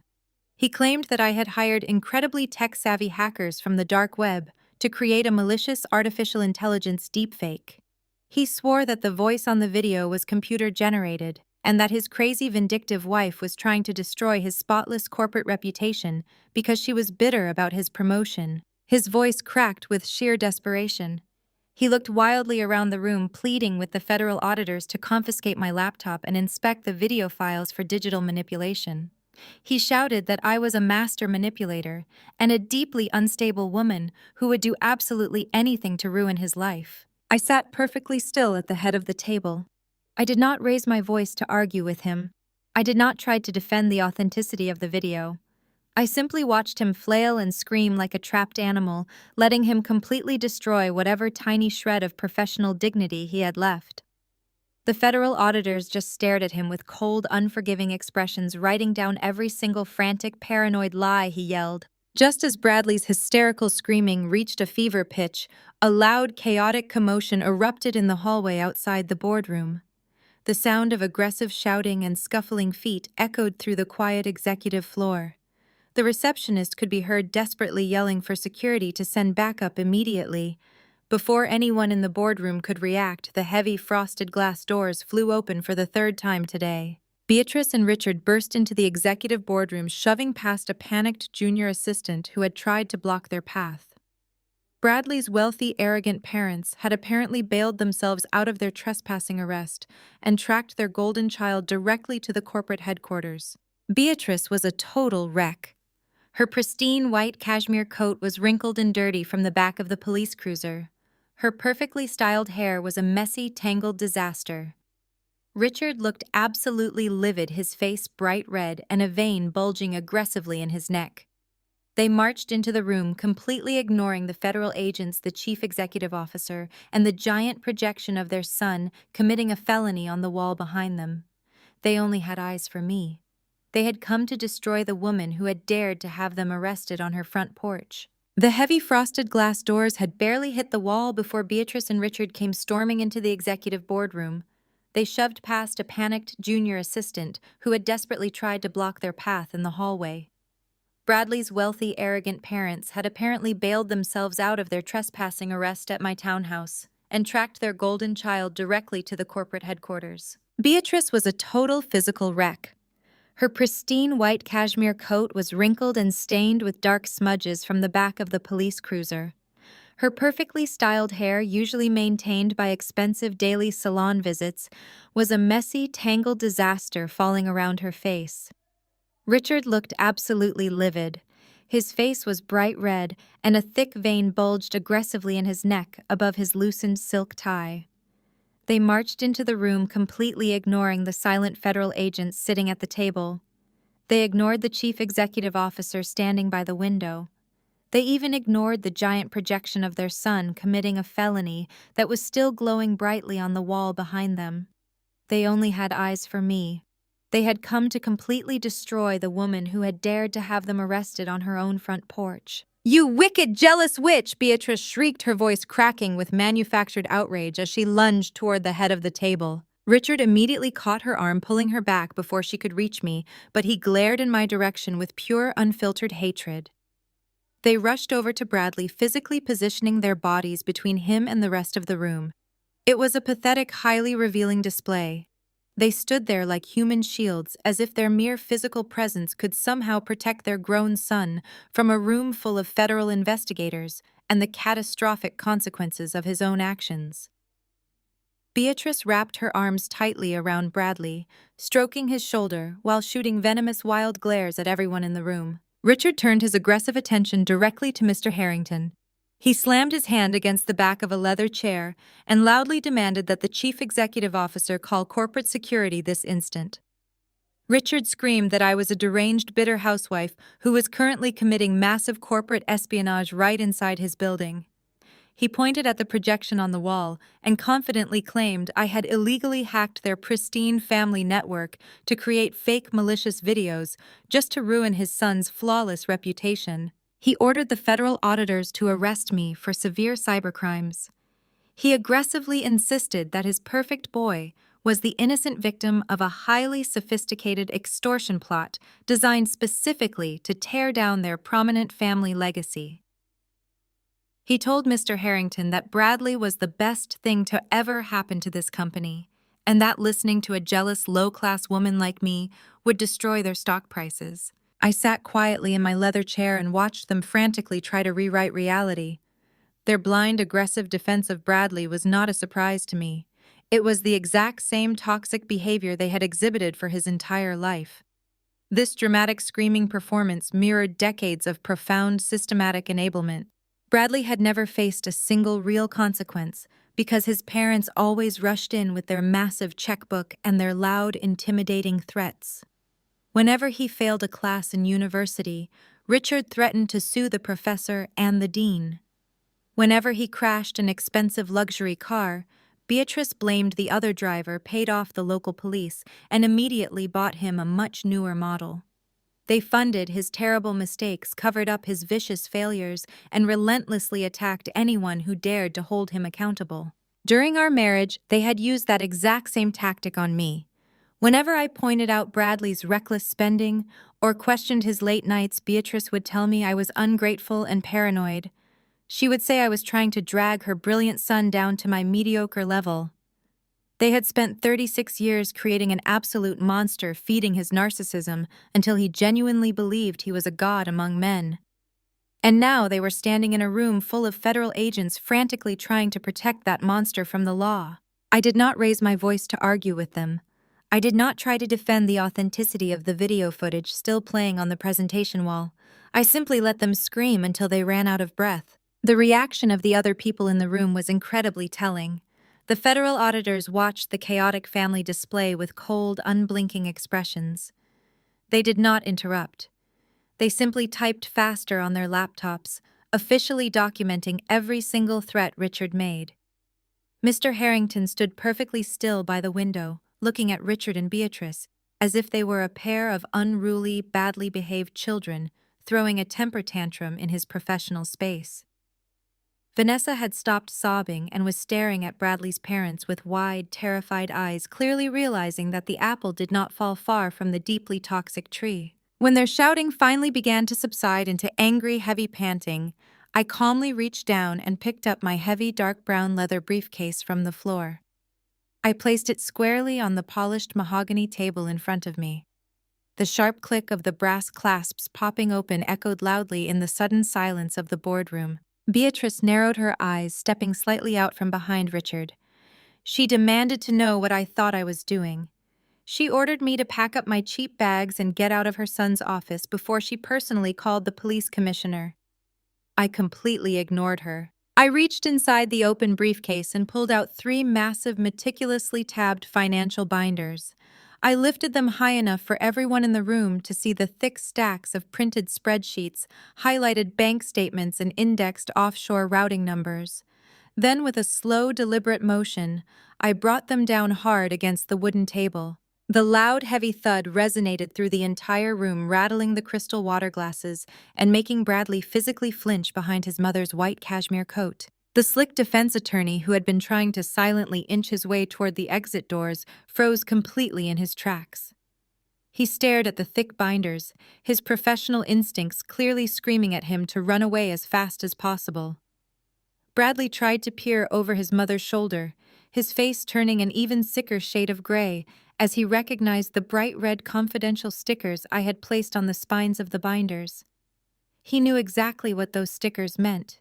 He had seen me working on those exact files at our kitchen island for months. I slowly unbuttoned the front of my tailored charcoal blazer and sat back in the chief executive officer's chair. I looked at Beatrice, whose chest was still heaving with manufactured outrage. I looked at Richard, who was desperately trying to maintain a posture of absolute unearned authority. They were so incredibly focused on the blood diamonds. They honestly believed that if they could just scream loud enough, they could convince the federal government that the smuggling operation was entirely my fault. They thought this was just a simple domestic dispute that had unfortunately spilled over into the corporate office. They were operating on a scale of small, petty family drama because that was the only way they knew how to function. They had absolutely no idea about the massive, catastrophic financial avalanche that was currently hovering right over their heads. The lead federal auditor, a stern woman sitting to my immediate right, adjusted her glasses and opened a fresh file on her laptop. She looked at me, giving a small, almost imperceptible nod of total readiness. Mr. Harrington moved away from the window and took a slow step closer to the table, his eyes fixed intensely on the binders. He knew exactly what was coming next, and he wanted a front-row seat to watch Bradley's arrogant parents realize exactly who they had been blindly protecting. I placed my hands perfectly flat on the cover of the first binder. I did not look at Beatrice or Richard anymore. I looked straight past them, locking my eyes directly onto Bradley. "Let us forget the diamonds for a second," I said. My voice dropping to a temperature so dangerously cold it seemed to freeze the very air inside the executive boardroom. "Let us talk about the $32 million missing from the corporate pension fund." The sheer gravity of that number hung in the air like a physical weight. $32 million. The independent federal auditors did not wait for an invitation. They simultaneously reached out and flipped open the heavy covers of the first binder I had provided for them. The synchronized sound of thick, crisp paper turning echoed sharply across the massive boardroom. I tapped a button on my remote control, and the presentation wall behind Bradley instantly switched from the humiliating bedroom footage to a highly complex, color-coded financial flowchart. I stood up from the chief executive officer chair, smoothing the front of my tailored charcoal blazer. I walked slowly around the edge of the polished mahogany table, stepping fully into the authority of the moment. I did not just tell them what Bradley had done. I showed them exactly how he did it. I directed the attention of the entire room to the glowing projection on the wall. I explained that Bradley had spent the last 3 years setting up a labyrinth of dummy corporations based in the Cayman Islands and Cyprus. He told his fellow directors that these offshore entities were simply tax shelters designed to maximize the company profit margins. But the reality was far more sinister. Bradley was using those exact same shell companies to systematically siphon massive amounts of capital directly out of the primary corporate pension fund. He was not just stealing nameless, faceless corporate profits. I looked directly at the senior compliance officers and the silent board members who had gathered near the doorway. He was stealing your personal retirement funds. He was draining the exact accounts that hold your life savings, your stock options, and your future security. He used the international diamond shipping lanes as a highly sophisticated washing machine to scrub the stolen pension money clean before dropping it right into his own hidden personal accounts. The reaction from the corporate personnel in the room was absolute terrifying silence, followed by a profound, simmering rage. The executives who had spent years treating Bradley like a golden child, the very men who had laughed at his crude jokes and enabled his toxic behavior, suddenly realized they were his primary victims. He had not just betrayed his wife, he had aggressively and maliciously robbed his own loyal colleagues entirely blind. Mr. Harrington stepped forward from the back window, his face pale with a cold, controlled fury. The chief executive officer looked at the undeniable proof displayed on the presentation wall, tracing the fraudulent wire transfers with his own eyes. He realized that the man he had almost promoted to his absolute second-in-command was a ruthless financial parasite who had nearly bankrupted the entire legacy organization. Bradley tried to open his mouth to speak. He tried to formulate another lie, another desperate excuse, but the words completely died in his throat. He looked at the faces of the people surrounding him and saw absolutely zero mercy. But the most telling reaction did not come from the federal agents or the chief executive officer. It came from the slick, high-priced defense attorney standing right next to Bradley. The lawyer had spent the entire morning aggressively defending Bradley casually, slamming forged post-nuptial agreements onto mahogany tables and threatening me with absolute destitution. But this defense attorney was not an idiot.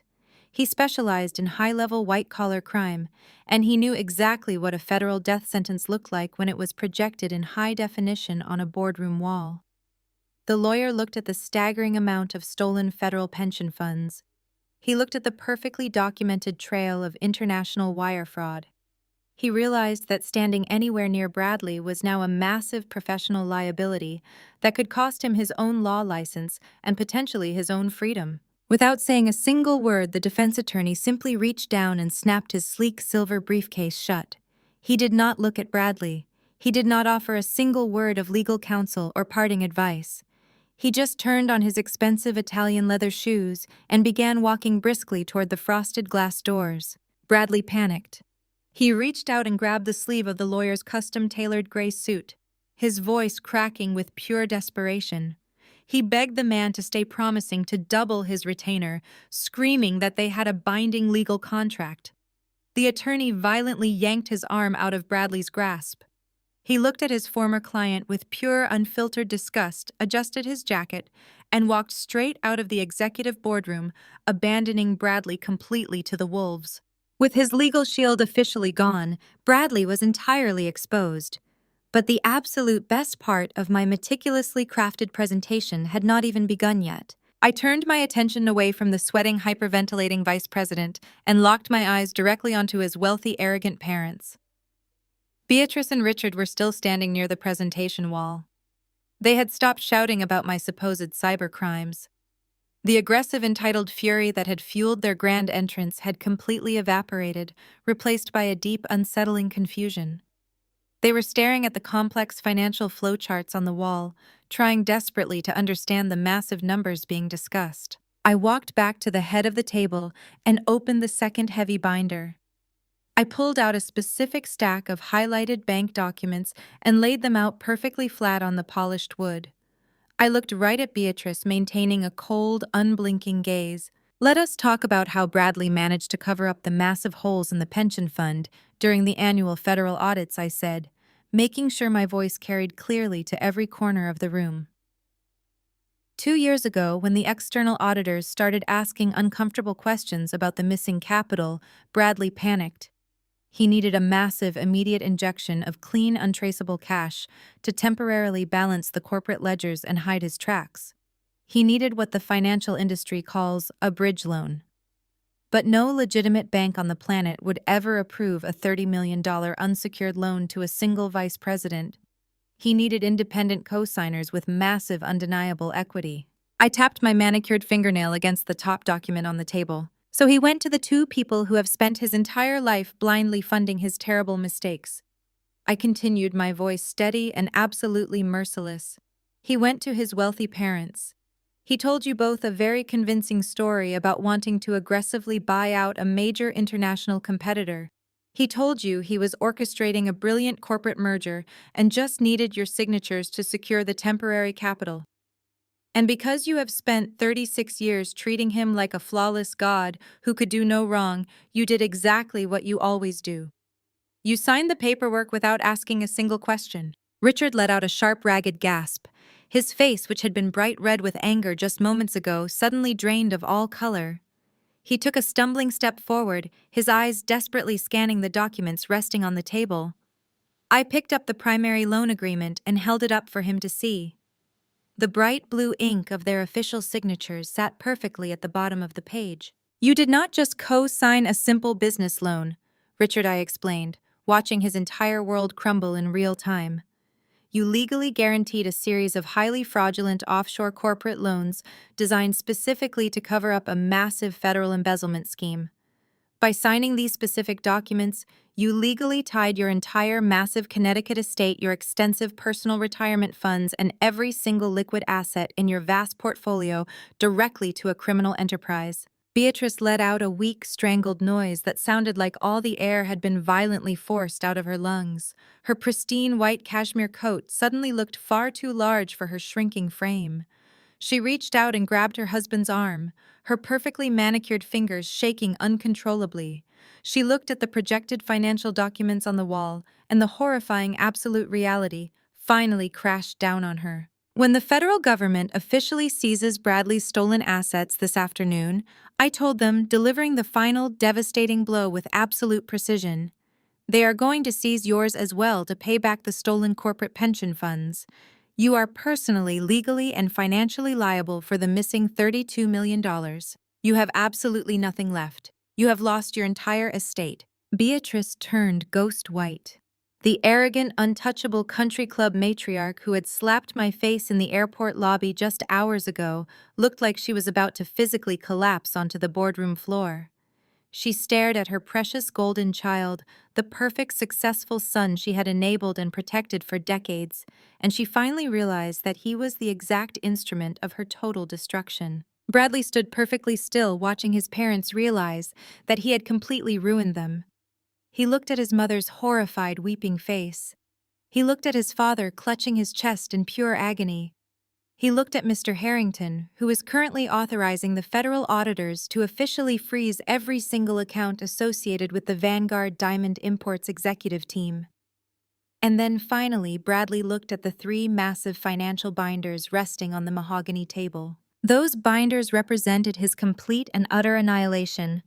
They were the physical manifestation of his own profound arrogance and my quiet, relentless brilliance. He had spent years telling me I was a useless, uneducated accessory. He had mocked my career and tried to frame me for his own disgusting crimes. And now the woman he had so deeply underestimated had just meticulously dismantled his entire existence piece by piece.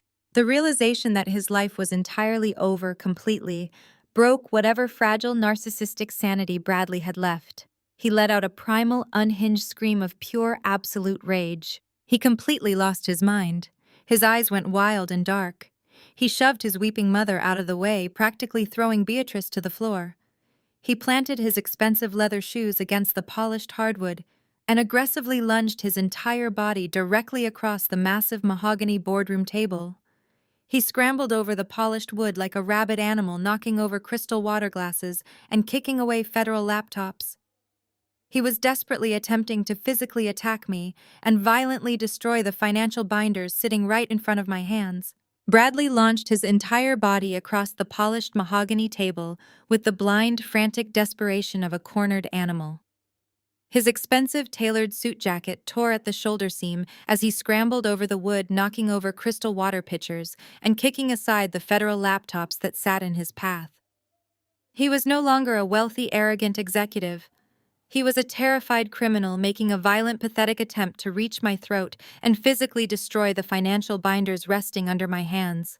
He never even made it halfway across the table. Before his outstretched fingers could get anywhere near me, the heavy frosted glass doors of the executive boardroom practically exploded inward. A tactical team of armed federal agents flooded into the massive room, moving with terrifying speed and absolute precision. They had not just been waiting in the lobby. I had established a highly secure live audio feed directly from my laptop to the lead investigator's earpiece before this meeting even began.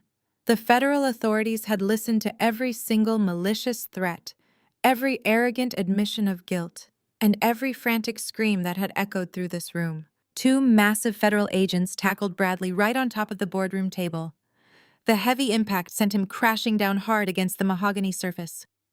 The agents pinned his arms violently behind his back, pressing his face directly into a puddle of spilled ice water. The sharp metallic click of heavy steel handcuffs snapping shut around his wrists echoed with profound finality through the silent room. Watching her golden child get violently subdued by federal law enforcement completely broke whatever fragile sanity Beatrice had left. The arrogant, untouchable country club matriarch let out a piercing, hysterical shriek. The absolute reality of her complete financial and social ruin finally shattered her knees. She collapsed onto the expensive boardroom carpet. Her pristine white cashmere coat soaked up the spilled water dripping from the edge of the table. Beatrice crawled across the floor toward me, her perfectly manicured hands reaching out to frantically grab the hem of my tailored charcoal trousers. She looked up at me, her face a ruined, desperate mess of smeared mascara and heavy tears. She begged for mercy. She sobbed uncontrollably, pleading with me to call off the federal agents and tell the auditors it was all a terrible mistake. She wailed that she and Richard would lose their massive Connecticut estate, their luxury cars, and their entire retirement portfolio. She gripped my pant leg and cried that I could not do this to them because we were family, and family was supposed to protect each other. I looked down at the pathetic weeping woman who had spent the last 3 years making my life an absolute living hell. I did not bend down to comfort her. I did not offer her a single ounce of sympathy. I simply took a slow, deliberate step back, pulling my fabric smoothly out of her desperate grasp. "We were never family, Beatrice," I said, my voice resonating with absolute, unshakable clarity. "Family does not demand that you shrink yourself to fit their fragile egos. Family does not intentionally mock your career ambitions or treat you like an uneducated servant at their lavish dinner parties. You did not want a daughter-in-law. You wanted a quiet, compliant punching bag for your own deep insecurities. You blindly funded a monster because you were too cowardly to ever hold him accountable for his actions. Now you get to pay his debts." Richard did not even try to help his wife up from the floor. He simply stood perfectly still in the corner of the room, staring blankly at the federal agents.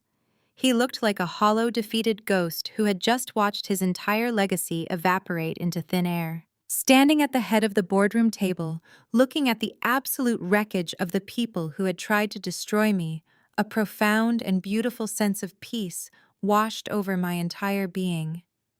For 3 grueling years, I had allowed these arrogant people to make me feel entirely inadequate. I had sat silently at their expensive restaurant tables, swallowing their daily insults and enduring their relentless condescension. I had actually believed that my quiet nature was a fundamental flaw. I had let them convince me that because I was not loud, aggressive, or boastful, I was somehow weak and unworthy of respect. But watching Bradley get hauled off the mahogany table in federal handcuffs, I finally understood the absolute truth. My quiet resilience was never a weakness. My intellect, my infinite patience, and my ability to sit calmly in the shadows while meticulously analyzing the data were my absolute greatest superpowers. While they were busy screaming and showing off their wealth, I was quietly building the exact cage that would trap them forever. I was the sole architect of my own liberation. The federal agents hoisted Bradley to his feet and marched him forcefully toward the exit. He did not fight back. He did not say another word. He just stared blankly at the carpet, finally comprehending that he was heading straight to a maximum security federal prison for the next few decades of his life. Over by the frosted glass doors, Vanessa tried to quietly slip out into the hallway to escape the chaos. A female federal agent immediately stepped sideways, completely blocking her path. The agent firmly informed the crying secretary that her provisional immunity deal was officially and permanently revoked. The high-definition video I had projected on the boardroom wall proved beyond a shadow of a doubt that Vanessa was not a terrified victim acting under duress. She was a gleeful, willing co-conspirator who actively participated in the forgery of legal documents and the international smuggling plot. The federal agent locked a pair of handcuffs around Vanessa's wrists and led her out, right behind the man who had falsely promised her the world. The executive boardroom slowly cleared out. The federal agents secured their evidence and escorted the ruined in-laws out of the building. Eventually, it was just me, the lead financial auditors, and Mr. Harrington remaining in the quiet space. The chief executive officer walked slowly over to the head of the table. He looked down at the 3 massive financial binders that had just saved his legacy company from total federal annihilation. Then he looked directly at me. He did not offer empty corporate platitudes or fake pleasantries. He offered me his absolute undivided professional respect. Mr. Harrington stated that Vanguard Diamond Imports needed a massive systemic financial overhaul, and there was only one person on the entire planet he trusted to execute it. He officially offered me an exclusive ironclad contract to take over the firm's entire global auditing department. He reached into his suit jacket, pulled out a thick envelope, and slid a formal contract across the mahogany table. It included a proposed retainer fee. It was a staggering, massive 8-figure sum that guaranteed I would never have to worry about money for the rest of my natural life. It was more capital than Bradley had ever legitimately earned in his entire miserable career. I picked up my favorite pen, signed my actual, authentic signature on the dotted line, and firmly shook the chief executive officer's hand. Exactly 1 month later, I settled comfortably into the plush, oversized leather seat of a first-class cabin. The massive engines of the commercial jet hummed smoothly as we taxied down the runway, preparing for an international takeoff. I adjusted the soft cashmere blanket over my lap and looked out the small oval window. A flight attendant in a crisp, pristine uniform walked down the wide aisle holding a polished silver tray. She paused at my seat and handed me a chilled crystal flute filled to the brim with incredibly expensive vintage champagne. She offered a warm, polite smile as she checked my boarding pass. "Are you traveling to Paris for business or for pleasure today, ma'am?" she asked pleasantly. I took a slow, deeply satisfying sip of the crisp champagne. I looked back out the window, watching the gray, distant skyline of New York City slowly fade away into the clouds. I thought about the luxury townhouse that was completely secured under my name. I thought about the massive corporate contract waiting for me when I returned. And I thought about the men and women currently sitting in federal holding cells, finally facing the consequences of their own unmitigated greed. I turned back to the flight attendant and offered her a bright, genuinely happy smile. "A little bit of both," I replied, my voice light and perfectly free. "I am celebrating a very successful eviction."